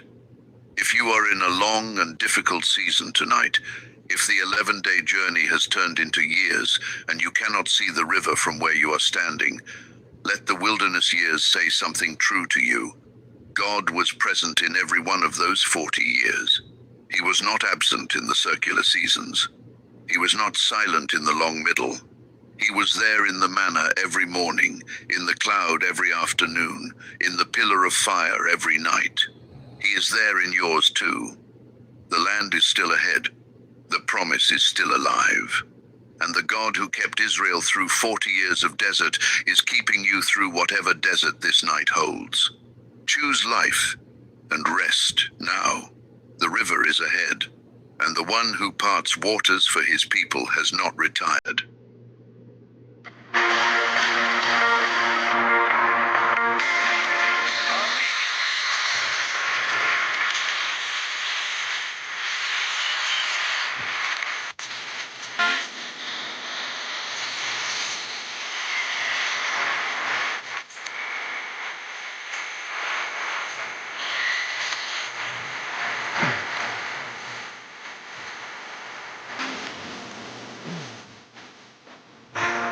When you deliver with DoorDash, you get to choose when you do it and when you don't. Okay, I think I'll do it now. Now works, yeah. Waters for his people has not retired. Chapter 6. Judges, Kings, and the Fall of Israel. They forgot. That is the simplest and most heartbreaking way to say it. The generation that had crossed the Jordan, that had watched the walls of Jericho fall at a shout, that had heard Joshua's final words and answered with one voice that they would serve the Lord, that generation grew old and died. And the generation that came after them did not remember. The book of Judges opens with one of the saddest sentences in all of Scripture. After that whole generation had been gathered to their ancestors, another generation grew up, who knew neither the Lord nor what he had done for Israel. They did not know, not because the information was hidden. The law of Moses was explicit about this. Tell your children, talk about these things when you sit at home and when you walk along the road. Write them on your doorframes. Bind them on your hands. Pass it on. Every generation, pass it on. But somewhere in the settling down, in the planting of fields and the building of houses, and the ordinary comfort of a life no longer wandering, the passing on stopped, and the silence that followed was not peaceful. It was devastating. What grew in that silence was a cycle. A pattern so consistent and so painful that reading it feels like watching a wound that will not heal. Israel abandoned God and worshipped the gods of the nations around them. The Baals and the Ashtoreths, gods of wood and stone and ritual, gods that made no demands on the heart. God allowed them to experience the consequences of that choice. Surrounding nations oppressed them. The life they had chosen without God became unbearable, and in the unbearable, they cried out to the God they had abandoned, and he answered. Every time, he raised up a judge, a deliverer, someone unlikely, someone flawed, someone the world would not have chosen. They led Israel to freedom. The land rested, and then the judge died and the whole cycle began again. Around and around, generation after generation. What is extraordinary about this pattern is not the failure. The failure is human and expected. What is extraordinary is the faithfulness on the other side of it. They turned away. He answered when they cried out. They turned away again. He answered again, again, again. Not twice, and then done. Not 7 times, and then finished. Every single time they cried out, he moved. That is not a God who is keeping score. That is a God who cannot stop being a father. Deborah was a prophetess, the only woman among the judges who held court under a palm tree in the hill country and led Israel with a quality of wisdom that no one in her generation matched. When the Canaanite commander Sisera was oppressing Israel with 900 chariots of iron, God told her the moment had come. She summoned a general named Barak and told him to take 10,000 men to Mount Tabor. Barak said he would go if she went with him. If she did not go, he would not go. She said she would go, but because of the way he had asked, the honor of the victory would go to a woman, not to him. Deborah went with Barak to the battle. Sisera's army was routed. Sisera himself fled on foot and took refuge in the tent of a woman named Jael, whose household was at peace with his king. She welcomed him in. She gave him milk and covered him with a blanket. She waited until he was deeply asleep, and then she drove a tent peg through his temple. It is not a comfortable story, but it is an honest one. God was not waiting for a professional soldier to stand up and act. He worked through a prophetess under a palm tree and a woman with a tent peg in the middle of the night. He still works through whoever is willing. Then there was Gideon. Gideon was hiding in a wine press, threshing wheat in secret to keep it from the Midianites who were stripping the land bare, when an angel appeared and said, "The Lord is with you, mighty warrior." Gideon looked around, as if checking whether the angel meant someone else. He was the least in his family. His family was the weakest in his tribe. He had no military experience, no reputation, no visible reason why anyone would look at him and see a deliverer. He asked for a sign. He asked for another sign. He laid a fleece on the ground and asked God to make it wet while the ground was dry. Then he asked God to reverse it. Dry fleece, wet ground. God did both without complaint, patiently, without once rebuking Gideon for needing to ask twice. When Gideon finally assembled an army, 32,000 men answered the call. God said it was too many. If they won with that many, they would believe their own strength had saved them. Send home everyone who is afraid. 22,000 men left. God said, still too many. Bring them to the water. Watch how they drink. Those who cup water to their mouths with their hands, keep them. Everyone else, send home. 300 men brought water to their mouths with their hands. All the rest knelt to drink. Gideon had 300 men to face a Midianite army described as thick as locusts, too many to count. That night, God told him to go down to the enemy camp and listen. Gideon crept to the edge of the camp in the dark and heard a soldier telling another about a dream. A round loaf of barley bread came tumbling into the camp and struck a tent so hard that it collapsed. The other soldier said, "This can only mean the sword of Gideon. God has given the Midianites into his hands." The enemy was already afraid of a man who did not yet believe in himself. Gideon divided his 300 men into 3 companies. He gave each man a trumpet and an empty clay jar with a torch inside. He said, "Watch me. Follow my lead. When I and everyone with me blow our trumpets, then from all around the camp blow yours and shout, 'For the Lord and for Gideon.' At the beginning of the middle watch of the night, they blew the trumpets and smashed the jars. The torches blazed in the darkness from every direction at once. 300 trumpets sounded, and they shouted. The entire Midianite army woke in a panic, turned on each other in the confusion of darkness and noise, and fled. Those who were not killed by their own companions ran. 300 men, empty jars, fire, trumpets, and God. It was enough.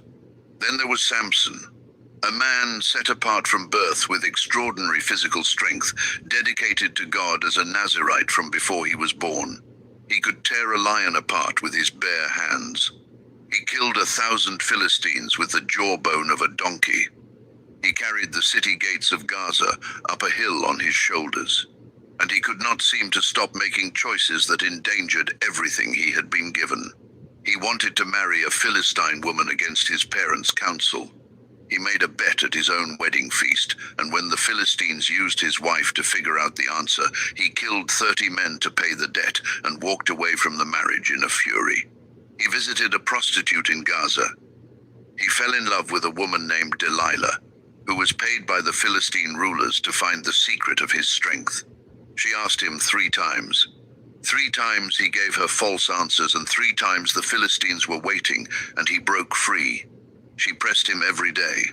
She said if he truly loved her, he would tell her, day after day, until the Bible says his soul was vexed to death.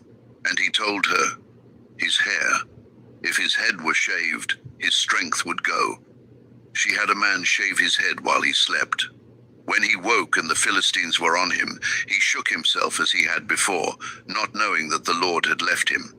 They blinded him. They put him in bronze shackles. They made him grind grain in prison like an animal, and they celebrated, crediting their god Dagon for delivering their great enemy into their hands. But in the darkness of that prison, Samson's hair began to grow again.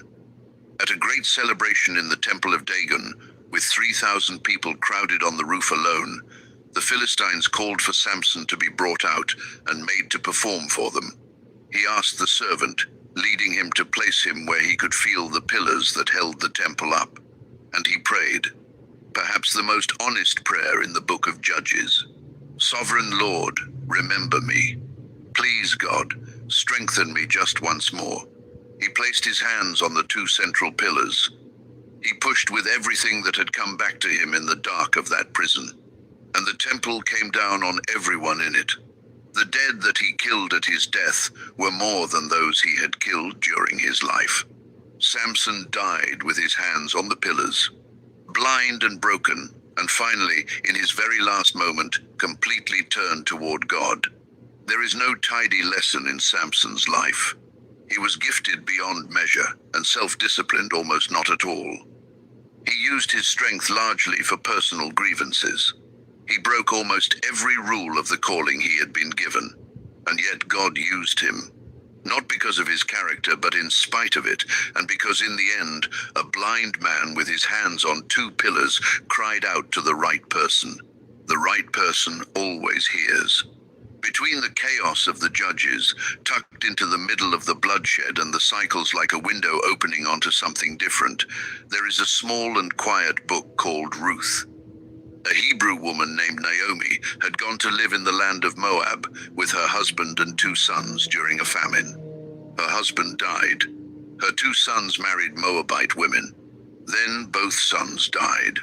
Naomi was left in a foreign land with 2 daughters-in-law and nothing else.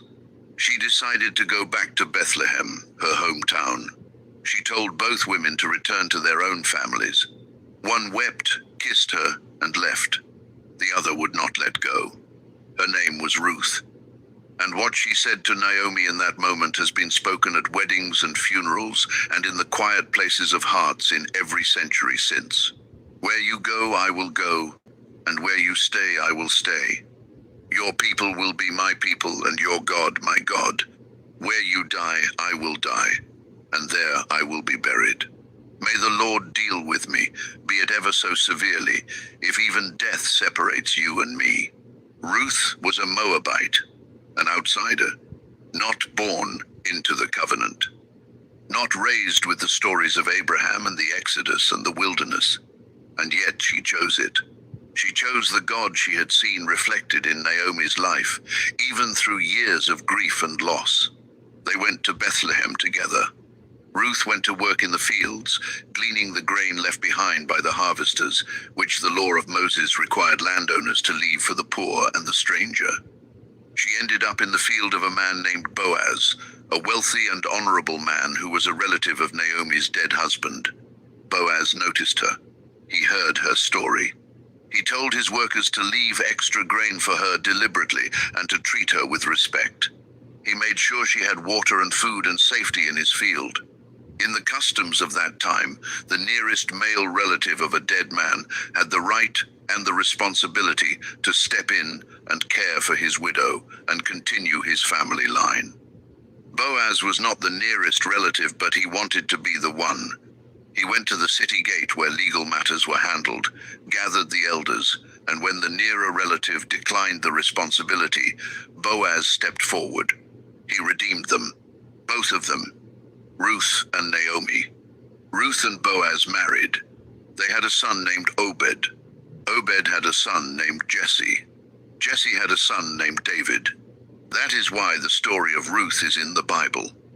Not only because it is one of the most beautiful stories of loyalty and love ever told, though it is that, but because a Moabite woman who chose faithfulness over comfort, who said, "Where you go, I will go," to a grieving mother-in-law and meant it, became the great-grandmother of the greatest king Israel ever had.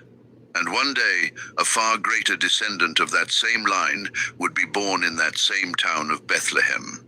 Grace comes in through the most unexpected doors. Israel had grown tired of being led by judges.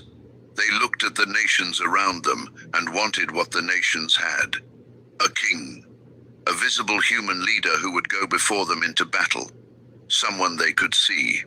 They came to Samuel, the last and greatest of the judges, a man of extraordinary integrity who had served God faithfully from childhood, and they said, "Give us a king to lead us, such as all the other nations have." Samuel was displeased. He prayed to God. And God said something that carries more weight the longer you sit with it. "It is not you they have rejected. They have rejected me as their king." But he gave them what they asked for. The first king of Israel was Saul, tall and handsome, a man who looked like a king, head and shoulders above everyone else. And at first he led with courage and won significant victories. But Saul had a problem that grew larger with every year until it consumed everything else. He was more concerned with what people thought of him than with what God required of him. When God told him to completely destroy the Amalekites and everything they had, Saul won the battle, but saved the best livestock and kept the Amalekite king alive. When Samuel arrived and heard the sound of animals, Saul said he had kept them to sacrifice to God. And Samuel said words that have echoed through every age since. "Does the Lord delight in burnt offerings and sacrifices as much as in obeying the Lord? To obey is better than sacrifice, and to heed is better than the fat of rams. Because you have rejected the word of the Lord, he has rejected you as king." God sent Samuel to Bethlehem, to the house of a man named Jesse. One of Jesse's sons was to be the next king. Samuel looked at the eldest son, Eliab, tall and impressive, and thought, "Surely this is the one." God said, "No. Do not consider his appearance or his height. People look at the outward appearance. The Lord looks at the heart."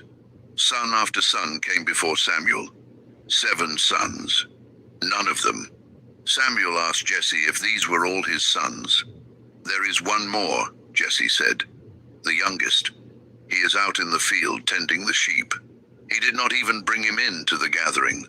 He was so far from being considered that his own father had not thought to call him. "Send for him." David came in from the fields, ruddy and bright-eyed. And God said, "Rise and anoint him. This is the one." Samuel anointed David in the presence of his brothers, the youngest son in a forgotten corner of a small town in the hill country of Judah. And from that day forward, the Spirit of the Lord came powerfully upon David. He was not made king immediately. Years of danger and difficulty would come first, but they would be years that formed him for everything that followed.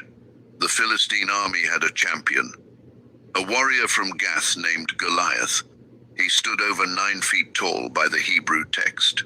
He had a bronze helmet and a coat of armor weighing over 125 pounds. He had bronze leg armor and a javelin on his back, and a spear with an iron point weighing 15 pounds. He was the most formidable human weapon in the ancient world. Every morning and every evening for 40 days he walked to the front line and shouted across at Israel, "Choose a man and have him come down to me. If he kills me, we will become your servants. If I kill him, you will become ours." And every day the army of Israel heard him and was terrified and did nothing. David came to the camp to bring food to his older brothers. He heard Goliath shouting, and he said almost to himself, "Who is this uncircumcised Philistine that he should defy the armies of the living God?" His brother Eliab, the one Samuel had passed over, was angry at David for being there. He said David was arrogant, that he had come just to see the battle. David said, almost gently, "Was it not just a question?" He went to Saul and offered to fight Goliath. Saul said he was just a boy. David said he had killed lions and bears with his own hands when they attacked his father's sheep. The God who had delivered him from the lion and the bear would deliver him from this Philistine. Saul dressed David in his own armor, his tunic and coat and bronze helmet. David tried walking in it and said he could not. He had not tested it. He had no experience with it. He took it off. He went to a stream and chose 5 smooth stones. He put them in his shepherd's bag. He had his sling, and he walked toward Goliath. Goliath was offended. "Am I a dog, that you come at me with sticks?" He cursed David and promised to feed his flesh to the birds and the beasts. David said, "You come against me with sword and spear and javelin. But I come against you in the name of the Lord Almighty, the God of the armies of Israel, whom you have defied. This day the Lord will deliver you into my hands, and the whole world will know that there is a God in Israel." He ran toward Goliath. He reached into his bag and took out a stone. He slung it. The stone sank into Goliath's forehead, and he fell face down on the ground. David had no sword. He took Goliath's own sword and cut off his head. The Philistines fled. The years that followed David's victory were not simple. Saul loved him, and then feared him, and then tried to kill him. David lived as a fugitive in the wilderness for years with Saul hunting him, though David had 2 clear opportunities to kill Saul and refused both times. He said he would not lift his hand against the Lord's anointed. He would wait for what God had promised. However long it took, Saul died in battle, and David eventually became king of all Israel. He captured Jerusalem and made it his capital. He brought the Ark of the Covenant to the city, dancing before the Lord with all his might in the streets, in a way that embarrassed his wife and delighted God. He wanted to build a temple. God said, "No, not you. Your hands have shed too much blood, but your son will build it." And God made David a promise, the covenant of David, that his dynasty would never end. One of his descendants would sit on the throne forever. David was called a man after God's own heart. He wrote psalms of extraordinary beauty and depth, songs that have given language to human grief and worship and longing for 3,000 years.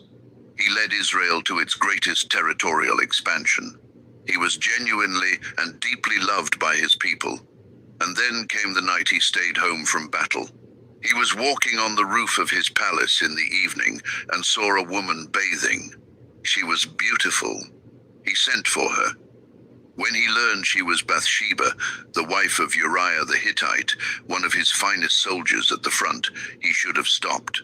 He did not. Bathsheba became pregnant. David tried to cover it up by recalling Uriah from the battle so that Uriah would go home to his wife. But Uriah, honorable to the last, refused to go home while his fellow soldiers were sleeping in the field. He slept at the entrance to the palace instead. David sent him back to the front with a letter for the commander. Put Uriah in the heaviest fighting and withdraw from him so that he is struck down and dies. Uriah carried his own death warrant back to the battle. He died. David married Bathsheba. And the text says it quietly, without dramatics, without emotional commentary. But the thing David had done displeased the Lord. The prophet Nathan came to David with a story. A rich man with many flocks took the one beloved lamb of a poor man, a lamb that had eaten from his table and slept in his arms, and was like a daughter to him, and slaughtered it for a guest, rather than using one of his own. David was furious. He said the man deserved to die. Nathan said, "You are the man." When the full weight of what he had done landed, David did not deflect or justify. He said, "I have sinned against the Lord." Psalm 51 was born from that moment. Have mercy on me, O God, according to your unfailing love. According to your great compassion, blot out my transgressions. Wash away all my iniquity and cleanse me from my sin. The consequences were severe and lasting. The child died. Violence unraveled inside David's own household in ways that never fully healed. His son, Absalom, eventually led a full rebellion against him, and David had to flee Jerusalem while his own son declared himself king. But David returned, and the kingdom was restored, scarred and imperfect and bearing wounds that would never fully close, but restored. David died and Solomon became king. Solomon asked God for wisdom above everything else.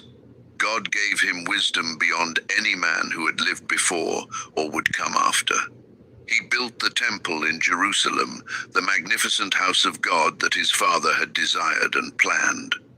When it was completed and the ark was brought into the most holy place, the cloud of God's presence filled the temple so fully that the priests could not stand to perform their service. God was in his house. Solomon's reign was the high point of everything Israel had ever been. Wealth beyond calculation. Wisdom that drew rulers from the ends of the earth. The Queen of Sheba came to test him and said afterward that what she had heard did not begin to touch what she saw. But Solomon loved many foreign women, and as he grew old, his wives turned his heart after other gods. He built high places for the gods of his wives. He burned incense to gods he knew were not gods. The wisest man in the world ended his life, making the most foolish choice any person can make. God told Solomon the kingdom would be torn from his son. Not completely. One tribe would remain for the sake of David, but the rest would be taken. After Solomon died, his son Rehoboam inherited the throne. The people came to him asking for relief from the heavy burdens Solomon had placed on them. His older advisors counseled gentleness. His younger advisors counseled strength. Rehoboam chose to listen to the young men, and 10 tribes walked away. They made a man named Jeroboam their king. The kingdom split into Israel in the north and Judah in the south, and they would never come back together. Jeroboam, afraid that his people going to worship in Jerusalem would shift their loyalty back to the house of David, made 2 golden calves and set them up in Bethel and Dan and said, "Here are your gods, Israel, who brought you up out of Egypt." The same words, the same calves. As if some wounds in a nation's story simply keep reopening. The northern kingdom of Israel went through 19 kings across roughly 200 years. Not one of them was described as good in the sight of God. Not one. Some were worse than others. Ahab and his wife Jezebel brought Baal worship to a new intensity and silenced those who resisted with violence. Elijah the prophet confronted them. He stood alone on Mount Carmel before all Israel and the 450 prophets of Baal and called fire from heaven. God answered and Baal did not. The people fell on their faces and said, "The Lord, He is God." And the next morning, Elijah was running for his life because Jezebel had sworn to kill him by nightfall. Even the greatest moments of faith are sometimes followed by the deepest moments of fear. God met Elijah in the wilderness not with judgment, but with bread and water. Get up and eat. The journey is too much for you. And after the food, God brought him to the mountain of Horeb, and came to him not in wind or earthquake or fire, but in a still small voice, a gentle whisper. And he asked, "What are you doing here, Elijah?" Not as a rebuke, as an invitation to be honest, to stop performing and simply tell the truth of what he was feeling. Elijah told him, and God sent him back. The whisper that comes after the fire is sometimes the most important word of all. The southern kingdom of Judah had 20 kings across roughly the same period. 8 were described as good, 12 were evil. The good ones brought revivals that did not last long enough.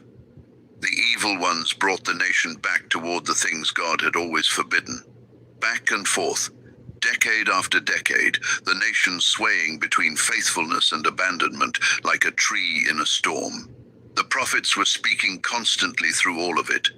Isaiah, Micah, Amos, Hosea, Jeremiah. Each one calling the nation back. Each one warning of what was coming if they did not turn. Mostly they were ignored. Sometimes they were imprisoned. Always they kept speaking. In 722 before the birth of Christ, the Assyrian Empire destroyed the northern kingdom of Israel. The 10 tribes were scattered. Foreign peoples were brought in to resettle the land. And Israel in the north disappeared from history as a distinct people. Judah watched, and still did not fully learn. Over a century later, Babylon rose to power. Nebuchadnezzar came against Jerusalem 3 times. The first time he took hostages. The second time he took more people and the treasures of the temple. The third time he destroyed everything. In 586 before the birth of Christ, the walls of Jerusalem fell. The temple that Solomon had built, where the cloud of God's glory had filled every room, was burned to the ground. The people were marched to Babylon in chains. The land fell silent, and God had already been speaking, through prophets whose words we still have, about what he was going to do next. Because with God, the end of one chapter has never once been the end of the story. What I find most instructive in all of this is not the failure. The failure is painfully predictable. What I find instructive is that God kept sending messengers, prophet after prophet, warning after warning, generation after generation of chances to return. He was not quick to judge. He was extraordinarily slow. And even when the judgment finally came, he was already preparing the way forward. The city was in ruins. The people were in exile. And God had already spoken through Isaiah and Jeremiah and Ezekiel about what was coming on the other side of the darkness. The story was not over. It was just entering the part where only God could fix it. Chapter 7. The Prophets. Voices in the darkness. Imagine standing in the ruins of everything you loved. Not a metaphor. The actual stones. The actual smoke still rising from the place where the temple had stood for 400 years, where your parents and their parents had prayed, where the smoke of offerings had curled upward every morning of your entire life. And now there was nothing but scorched foundation stones and the sound of wind moving through a city emptied of its people. Imagine being chained, marched hundreds of miles from everything familiar, arriving in Babylon with nothing. A foreign language filling your ears, foreign food, foreign gods on every corner, and being told that this was your life now. That was the world the prophets were speaking into. Not all of them spoke after the exile. Some had been speaking for 100 years before it, warning, pleading, weeping, announcing what was coming if the nation did not turn. Others spoke from inside the exile itself. All of them were saying the same thing in different voices. God has not forgotten you. Isaiah was the eagle of the prophets. He ministered in Jerusalem across 4 reigns, spanning roughly 40 years in the 800s and 700s before Christ. He saw with extraordinary clarity. He described the Assyrian threat. He saw the Babylonian exile 100 years before it happened. He called Cyrus, the Persian king who would one day free the Jewish exiles, by name 150 years before Cyrus was born. He named him as God's shepherd, as the one who would say of Jerusalem, "Let it be rebuilt." That level of specific historical prediction, written down and preserved, still stops scholars in their track. But none of that is what makes Isaiah's writing breathtaking to read in the quiet of the night. What makes it breathtaking is chapter 53, written 700 years before the birth of Jesus. And yet the man described in it is unmistakable to anyone who has heard the story of the cross. He was despised and rejected by mankind, a man of suffering and familiar with pain. Like one from whom people hide their faces, he was despised and we held him in low esteem. But he was pierced for our transgressions. He was crushed for our iniquities. The punishment that brought us peace was on him, and by his wounds we are healed. He was oppressed and afflicted, yet he did not open his mouth. He was led like a lamb to the slaughter. And as a sheep before its shearers is silent, so he did not open his mouth. He was assigned a grave with the wicked and with the rich in his death. After he has suffered, he will see the light of life and be satisfied. 700 years before it happened. A man who would be despised, rejected, crushed for the sins of others, silent before his accusers, buried in a rich man's tomb, and then seeing the light of life afterward. When the first followers of Jesus read those words after the resurrection, they wept, not because the connection was vague or forced, because every line landed with the precision of a key in a lock made for it. Isaiah also saw past the suffering to what was on the other side of it. He saw a day when the wolf would lie down with the lamb, when a small child would lead them, when God would swallow up death forever and wipe away every tear from every face, when he would prepare a feast for all peoples on a mountain, and the shame of his people would be taken away from the whole earth. He saw the end of the story from the middle of the darkness. That is an extraordinary thing to be able to see. And it is the thing that darkness most wants to take from us. The ability to see the end from the middle. Jeremiah was different from Isaiah in almost every way. Where Isaiah was elevated and sweeping, Jeremiah was raw. Where Isaiah spoke in soaring verse, Jeremiah wept. He is called the weeping prophet, and he earned that name not as a weakness, but as a description of someone who felt the weight of what he was carrying so fully that his body could not contain it. God told Jeremiah that he had known him before he was born, had set him apart, had appointed him as a prophet to the nations. Jeremiah's response sounds less like a commission and more like a confession. Alas, sovereign Lord, I do not know how to speak. I am too young. God told him not to say he was too young. He would go wherever God sent him. He would say whatever God commanded. And God touched his mouth and said he had put his words there. Jeremiah preached for 40 years. He preached while kings came and went, and the city moved steadily toward the catastrophe he kept describing. He was put in stocks. He was thrown into a cistern and left to sink in the mud. He was accused of treason for telling the people that Babylon was coming as God's instrument of judgment, and the only wise response was to submit. His own family plotted against him. Priests and false prophets wanted him silenced, and almost no one listened. He wrote a letter to the exiles already in Babylon, and it must have seemed strange, almost impossibly calm, given what they had been through. He told them to settle down, build houses, plant gardens, marry, have children, seek the peace and prosperity of the city where they had been taken, pray for it. And then, in the middle of instructions about building houses in a foreign country, he wrote something that has carried more people through more darkness than perhaps any other single sentence in the Hebrew scriptures. For I know the plans I have for you, declares the Lord, plans to prosper you and not to harm you, plans to give you hope and a future. He wrote that to people sitting in the ruins of everything they had known, to exiles who had watched children marched away, and a temple burned, and a king blinded after being forced to watch his sons killed before him. I know the plans I have for you, not plans to abandon you, not plans written before the catastrophe that have now been revised. Plans, present tense, active, known by the God who sees the end from the beginning and has not been caught off guard by any of it. Jeremiah also wrote the Book of Lamentations, 5 poems of grief over the fall of Jerusalem. He did not skip the pain or rush through it.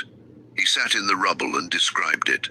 The streets empty, children crying for food with no one to bring it.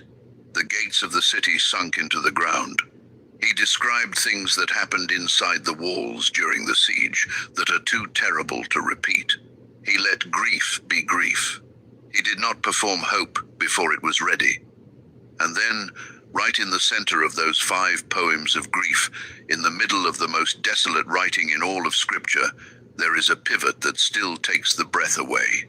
Because of the Lord's great love we are not consumed, for his compassions never fail. They are new every morning. Great is your faithfulness. New every morning. Not new when things get better. Not new when the exile is over and the city is rebuilt. New this morning.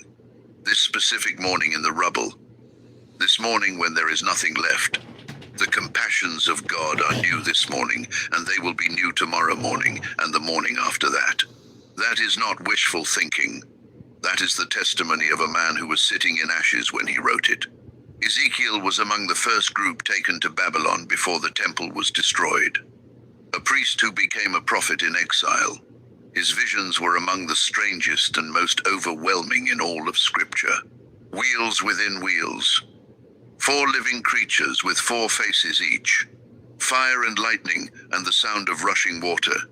The imagery is dense and difficult and has occupied scholars for centuries. But beneath the overwhelming imagery was a consistent message that the exiles desperately needed to hear. God had not stayed in Jerusalem when Jerusalem fell. He had come with them to Babylon. They were not in exile from God. They were in exile with him. God took Ezekiel in a vision to a valley full of bones, very dry, the text emphasizes, long dead, bleached by the sun, scattered, every connection between them broken, no possibility of life visible in any direction. God asked him, "Son of man, can these bones live?" Ezekiel gave the most honest answer available to a person standing in a valley of dry bones. "Sovereign Lord, you alone know." God told him to prophesy to the bones, to speak to them. Ezekiel stood in that valley and spoke to bones that could not hear him. And as he spoke, there was a sound, a rattling. The bones began to move. They came together, bone to bone. Tendons appeared. Flesh came. Skin covered them. But there was no breath in them. God told him to prophesy to the breath. Call the breath from the 4 winds and tell it to come. And the breath came. And they stood up. A vast and living army, where there had been only scattered bones a moment before. God said, "These bones are the people of Israel." They say, "Our bones are dried up, and our hope is gone. We are cut off. But I will open your graves and bring you up from them. I will bring you back to the land of Israel."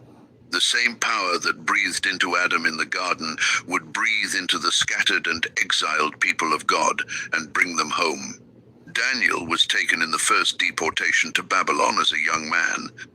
He was selected for training in the royal palace, given a new Babylonian name, taught the language and the literature and the culture of the empire, placed in a system designed to make him Babylonian in every way that mattered. He refused the king's food because it would have violated the practices of his people. He asked for a test. Vegetables and water for 10 days against the rich food of the palace. At the end of 10 days, he and his friends looked healthier than all the young men who had eaten the royal food. When Nebuchadnezzar dreamed a dream that disturbed him and demanded his wise men tell him both the dream and its meaning, Daniel prayed. God revealed the dream to him in a vision of the night. He told the king that it was not his own wisdom that had provided the answer. There is a God in heaven who reveals mysteries. The king made a gold statue 90 feet high and commanded all people to bow before it when the music played. 3 of Daniel's friends, Shadrach, Meshach, and Abednego, refused. The king threatened them with a furnace 7 times hotter than normal. They said, "The God we serve is able to save us from it. But even if he does not, we want you to know that we will not serve your gods or worship the image of gold." Even if he does not, those 3 words carry the whole weight of genuine faith.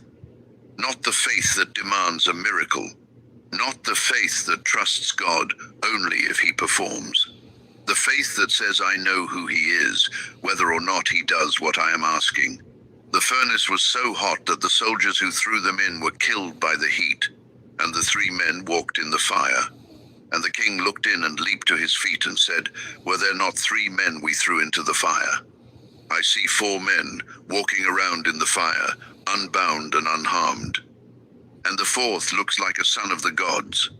4 men in the fire when only 3 went in.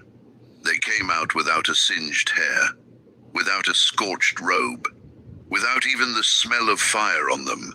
Later, under a different king named Darius, Daniel was thrown into a den of lions because he refused to stop praying to God. The king came at dawn, running, and called out in an anguished voice, "Daniel, servant of the living God, has your God, whom you serve continually, been able to rescue you from the lions?" Daniel answered from inside the den, "My God sent his angel, and he shut the mouths of the lions. They have not hurt me." Daniel's entire life in Babylon was a living answer to the question every exile was asking. Can we live faithfully here? Can we hold on to who we are in a place that is trying to make us into something else? Can our God reach us in Babylon? Yes, yes, and yes. Among the shorter prophets, the ones sometimes called minor, only because of the length of their books and not the weight of what they said, there are voices that deserve to be heard even briefly tonight. Hosea was asked by God to do something that sounds impossible. He was told to marry a woman who would be unfaithful to him. And she was. She left him and ended up as a slave to another man. And God told Hosea to go and buy her back, to love her again. Because Israel had done to God exactly what Gomer had done to Hosea. They had chased after other gods. They had broken the covenant again and again and again. And God was saying, through the lived suffering of one prophet's marriage, I am going to keep pursuing them anyway. I will betroth you to me forever. I will betroth you in righteousness and justice, in love and compassion. The God who pursues, the God who buys back, the God who says I am still here even after everything. Micah, speaking in the same era as Isaiah, asked a question that has not stopped being relevant in 3,000 years. What does the Lord require of you? To act justly and to love mercy and to walk humbly with your God. Not elaborate sacrifice, not religious performance, not impressive shows of devotion. 3 things: justice, mercy, humility before God. Habakkuk was a prophet who did something unusual. He argued with God, not in rebellion, but in genuine and anguished wrestling. He looked at the violence and injustice around him and cried out, "How long, Lord, must I call for help and you do not listen? Why do you make me look at injustice? Why do you tolerate wrongdoing?" God said he was going to act. He was going to use Babylon as his instrument of judgment on Judah. Habakkuk argued again. How can you use a nation more wicked than Judah to punish Judah? How does that serve justice? God answered, the proud will not endure, but the righteous will live by faith. Habakkuk wrestled with the answer and eventually arrived at one of the most courageous statements of faith anywhere in Scripture. Though the fig tree does not bud and there are no grapes on the vines, though the olive crop fails and the fields produce no food, though there are no sheep in the pen and no cattle in the stalls, yet I will rejoice in the Lord. I will be joyful in God my Savior. Though nothing is working, though every visible sign points toward abandonment, though there is no evidence in the world around me of any reason to hope, yet that single word is the hinge of genuine faith. Not the faith that rejoices when everything is good. The faith that finds something to stand on when everything good has been taken away. Not pretending, not performing. Standing on the character of a God who has not changed and will not change, regardless of what the visible world is saying today. The exile lasted 70 years, exactly as Jeremiah had said it would. And then something extraordinary happened. A king named Cyrus, exactly as Isaiah had said 150 years before he was born, came to power over the Persian Empire, which had conquered Babylon. The Jewish people could go home. He not only permitted it, he encouraged it. He returned the articles Nebuchadnezzar had taken from the temple. He told the surrounding peoples to provide silver and gold and goods to support the returning exiles. Isaiah had called him God's shepherd, had said he would give the command to rebuild Jerusalem and the temple. And here was Cyrus, doing exactly that, in a year that Isaiah could not have known was coming, and a name that Isaiah could not have chosen by chance. The exiles began to go home. A group led by Zerubbabel came first and began rebuilding the temple on its old foundation. Later, a priest and scribe named Ezra led another group and worked to restore the law and the life of the community.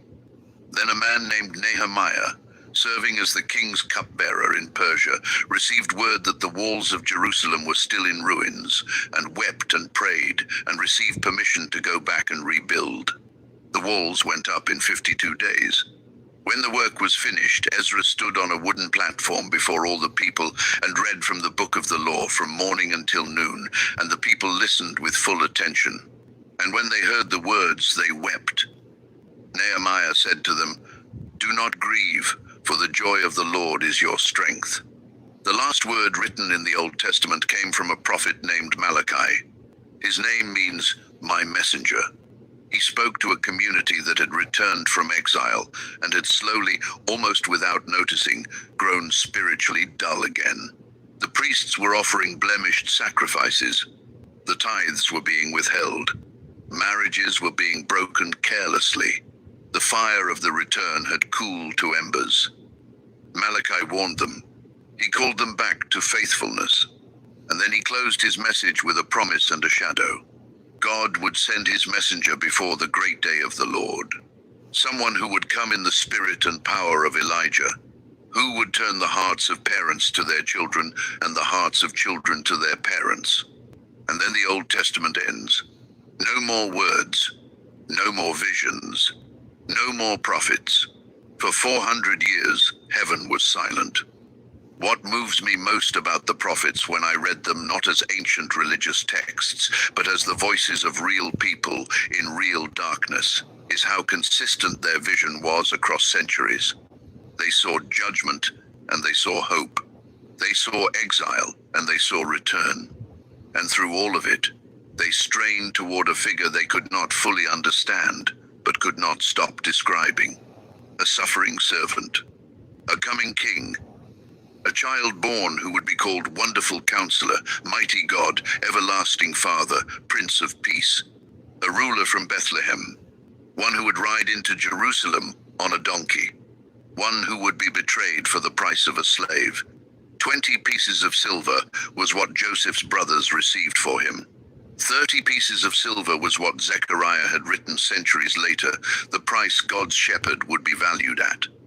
And 30 pieces of silver was exactly what Judas received on the night of the betrayal. The prophets were pointing at someone specific, and the specificity is breathtaking. 700 years of prophetic vision, converging on one face. And then 400 years of silence. And then, In the night sky, over a small town in Judea, a new star appeared. Sleep deeply now. The darkness before dawn is the deepest darkness of all. But the prophets already told us what was coming.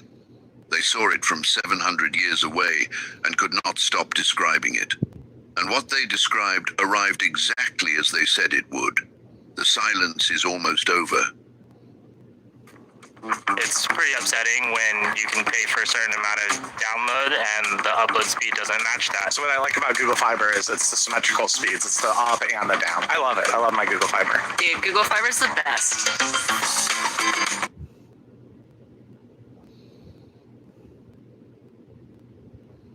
At Guy's Flavortown Tailgate, Guy runs the show, but he doesn't usually run the point of sale. Today, that's gonna change. Point of sale, at the counter, that type of transaction. It's been a good 25 years. You're talking to a guy that's not techie, so it better be really easy. Really, you could put the pictures on here? 3 beef tacos. Good, I'm gonna get you that. Queso with that. Do you want queso with that? Yeah, take queso. 3 tacos, 1 plant-based taco, and horchata. Oh, this is super easy. What do you got, buddy? Nice and easy. Can I just get 1 carnitas taco, please? 1? How about 3? How about 3? I don't think you can get better efficiency. This is about as user-friendly as it comes. Awesome system. Timing is everything. And now it's not do you have it, it's do you have the best. And Spot On kills it. Can we get one? No, I'm serious. How much does that cost?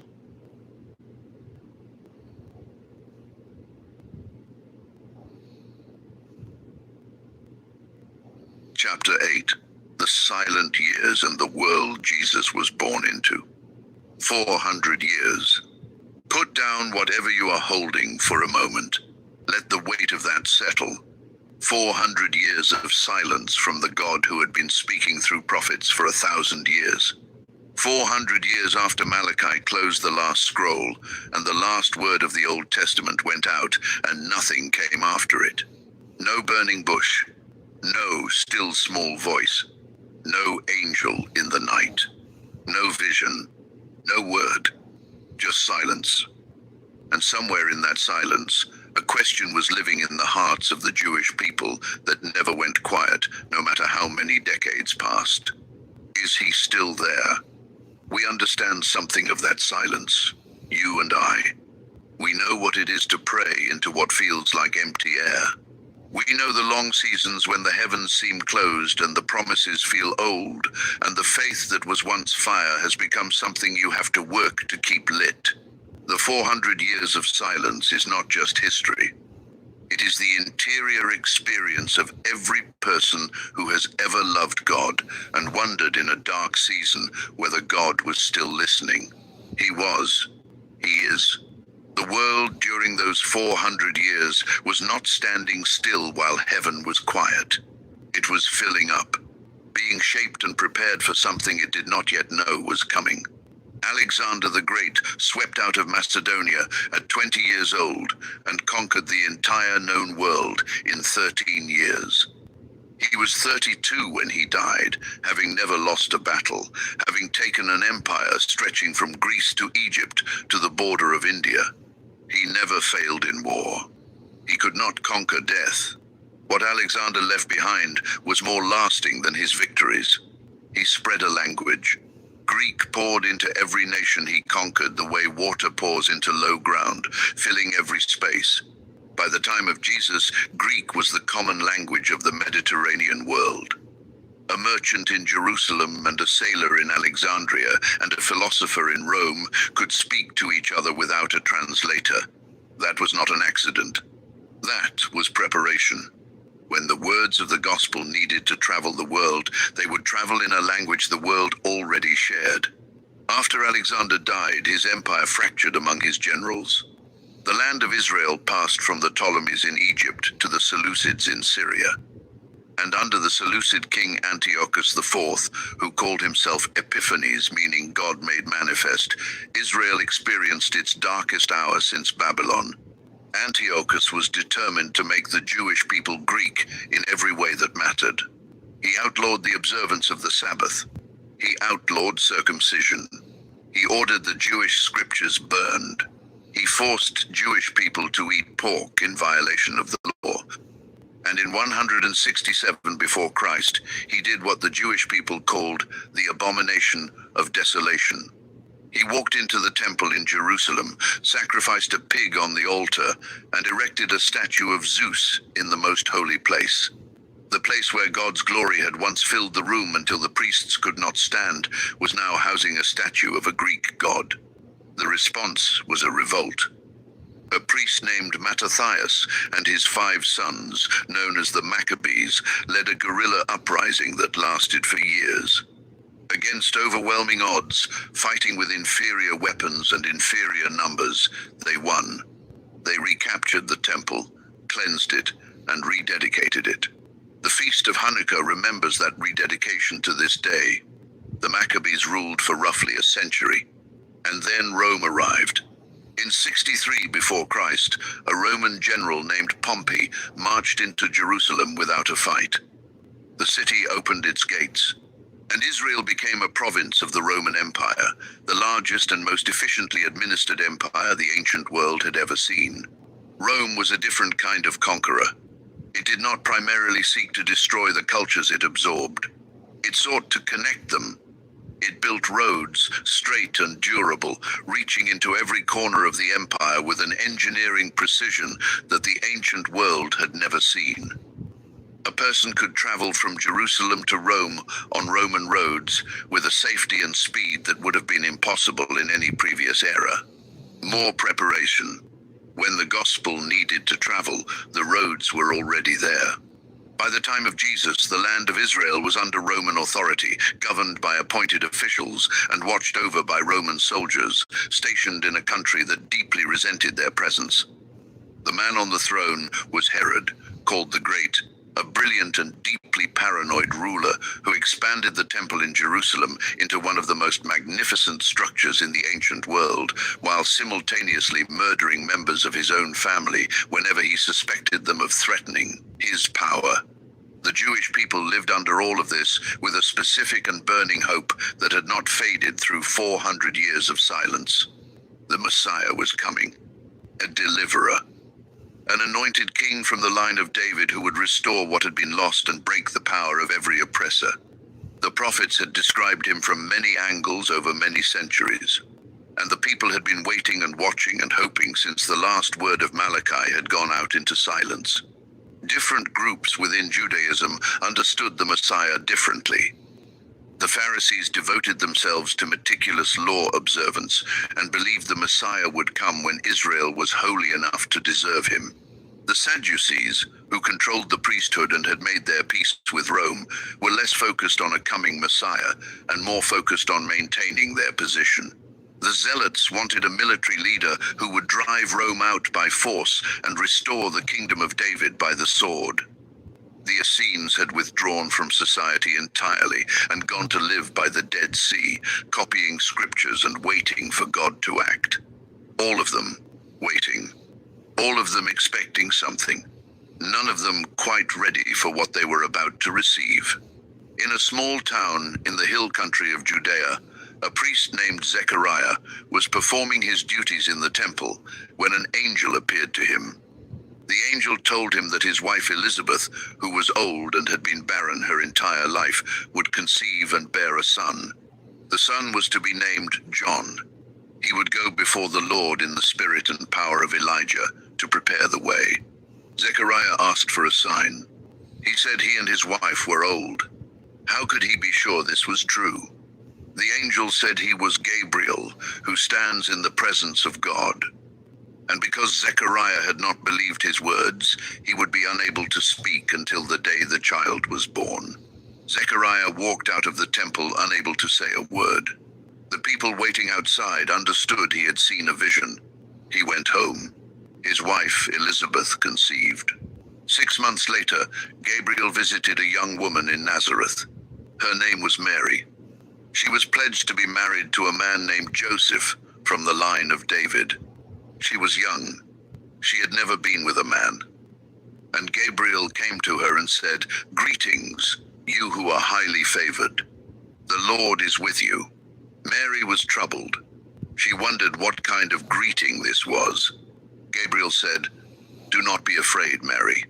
You have found favor with God. You will conceive and give birth to a son, and you are to call him Jesus. He will be great and will be called the Son of the Most High. The Lord God will give him the throne of his father David, and he will reign over Jacob's descendants forever. His kingdom will never end." Mary asked one question, not whether she believed it, not whether it was possible. Just one honest, practical question. How will this be, since I am a virgin? Gabriel explained that the Holy Spirit would come upon her, and the power of the Most High would overshadow her. The Holy One to be born would be called the Son of God. And Mary said, "I am the Lord's servant. May your word to me be fulfilled." Stop and breathe in this moment. The 400 years of silence ended, not with thunder from a mountain, not with fire from heaven, not with an announcement in the courts of the temple or the halls of the Roman Senate. With those quiet words from a young woman in an unremarkable town in an occupied territory on the eastern edge of the empire. "I am the Lord's servant. May your word to me be fulfilled." Yes, that yes broke 400 years of silence, and all of heaven moved. Joseph discovered that Mary was pregnant before they had come together as husband and wife. He was a righteous man and did not want to expose her to public disgrace. He decided to end the engagement quietly. But while he was thinking about this, an angel appeared to him in a dream. "Do not be afraid to take Mary as your wife. What is conceived in her is from the Holy Spirit. She will give birth to a son, and you are to give him the name Jesus, because he will save his people from their sins." Joseph woke up and did what the angel had commanded. Around that time, the Roman Emperor Augustus issued a decree that a census should be taken of the entire empire. Everyone had to return to their hometown of origin to be registered. Joseph was from the line of David, so he and Mary, who was very close to giving birth, traveled from Nazareth in Galilee down to Bethlehem in Judea. Bethlehem, the city of David, the tiny town that Micah had named 700 years before. "But you, Bethlehem, though you are small among the clans of Judah, out of you will come for me one who will be ruler over Israel, whose origins are from of old, from ancient times." A Roman census, issued by an emperor who did not know Abraham and had never read the Hebrew prophets, moved two people exactly where a prophet had said they needed to be 7 centuries earlier. They arrived in Bethlehem, and there was no room for them in the inn. The most important birth in the history of the universe happened without a proper room to happen in. Mary gave birth to her firstborn son, and wrapped him in strips of cloth and placed him in a manger, a feeding trough for animals, because there was no room for them anywhere else. That detail has startled readers for 2,000 years, and rightly so, because if you were designing the arrival of the Son of God, this is not how you would design it. No room. An animal feeding trough. A young couple far from home. No announcement to the powerful, no herald sent to the palace or the temple. God has never been afraid of small beginnings. That night, in the fields outside Bethlehem, shepherds were keeping watch over their flocks. Shepherds occupied the bottom of the social ladder in Jewish society. They were considered untrustworthy. They were excluded from giving testimony in courts. They were the last people a reasonable person would choose to be the first witnesses of the most important moment in human history. And an angel of the Lord appeared to them, and the glory of the Lord shone around them, and they were terrified. The angel said, "Do not be afraid. I bring you good news that will cause great joy for all the people. Today in the town of David a Savior has been born to you. He is the Messiah, the Lord.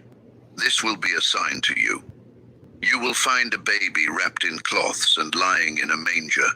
And suddenly a great company of the heavenly host joined the angel, praising God and saying, "Glory to God in the highest heaven, and on earth peace to those on whom his favor rests." The shepherds went immediately and found everything exactly as the angel had said. And Mary treasured all these things and pondered them in her heart.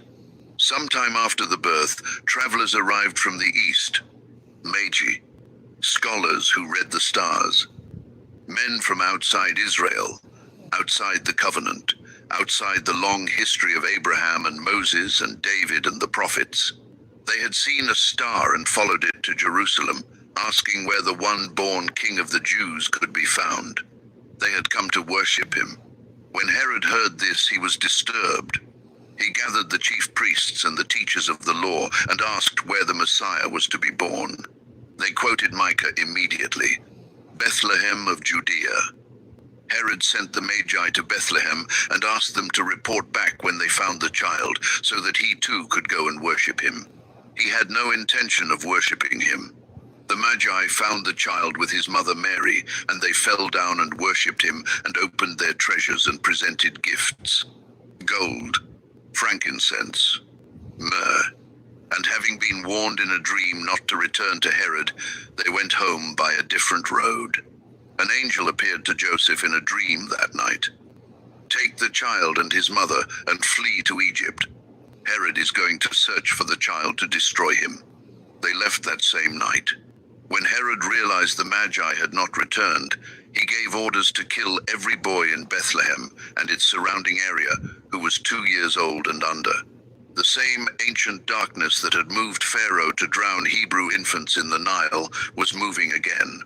Because something had arrived that the darkness recognized and feared, Herod died. And the angel told Joseph to go back. They settled in Nazareth. The child grew and became strong and was filled with wisdom, and the grace of God was on him.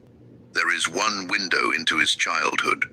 When Jesus was 12 years old, his family went to Jerusalem for the Passover. On the journey home, Mary and Joseph traveled a full day before realizing Jesus was not with the group. They turned back and searched Jerusalem for 3 days. They found him in the temple courts, sitting among the teachers, listening to them and asking questions. Everyone who heard him was amazed at his understanding. Mary said, "Son, why have you treated us like this? Your father and I have been anxiously searching for you." He said, "Why were you searching for me? Did you not know I had to be in my father's house?" They did not understand what he meant. He went back to Nazareth with them and was obedient to them. And Jesus grew in wisdom and stature and in favor with God and man. And then 30 more years of silence. He grew up. He worked in the carpenter shop. He went to the synagogue and read the scriptures. He learned the trade from Joseph. He worked with his hands. He lived in an ordinary town among ordinary people and did ordinary things for the vast majority of his life on earth. The Son of God spent most of his time doing what most human beings spend most of their lives doing: working, waiting, living faithfully in the small and unhurried texture of daily existence. And then John came out of the desert.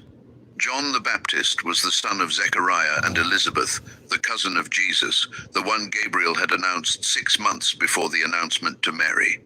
He had grown up in the wilderness, and now he was preaching at the Jordan River. His message was urgent and direct. "Repent, for the kingdom of heaven has come near." He wore clothing made of camel's hair with a leather belt around his waist. He ate locusts and wild honey. People came from Jerusalem and all Judea and the whole region of the Jordan to hear him. They confessed their sins and were baptized. When the Pharisees and Sadducees came to observe, he looked at them and said, "You brood of vipers, who warned you to flee from the coming wrath?" He told them not to rely on their heritage. The axe was already at the root of the trees. And he said, "After me comes one who is more powerful than I, whose sandals I am not worthy to carry. He will baptize you with the Holy Spirit and fire." And then Jesus came from Galilee to the Jordan to be baptized by John. John tried to stop him. "I need to be baptized by you. Why do you come to me?" Jesus said to allow it for now. It is fitting to fulfill all righteousness. John baptized him. And as Jesus came up out of the water, the heavens opened.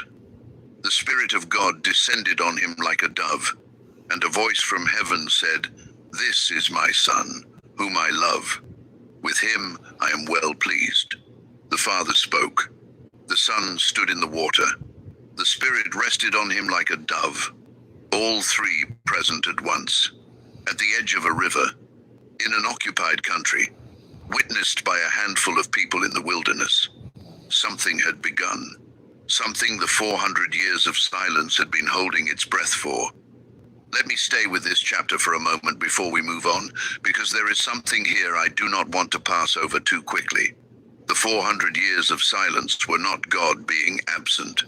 They were God being active in ways that were invisible until the moment of arrival. Greek was spreading across the world so the gospel could travel. Roads were being built so the missionaries could walk them. A census would be decreed so that two people would be in exactly the right town at exactly the right moment. A star would appear so that foreigners from the east would be moved to come and worship. In your own life, the seasons that feel like silence are not seasons when God has stopped working. They are often the seasons when he is doing the deepest preparation for what comes next. The thing that seems like waiting often looks entirely different in retrospect. The silence before the incarnation was not empty. It was full of God, moving quietly, setting everything in place, until the night a young woman said yes, and a baby cried in a stable, and the sound broke 400 years of quiet.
What's today say?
You too. Happy Sunday morning. I'm gonna do the daily bread right quick.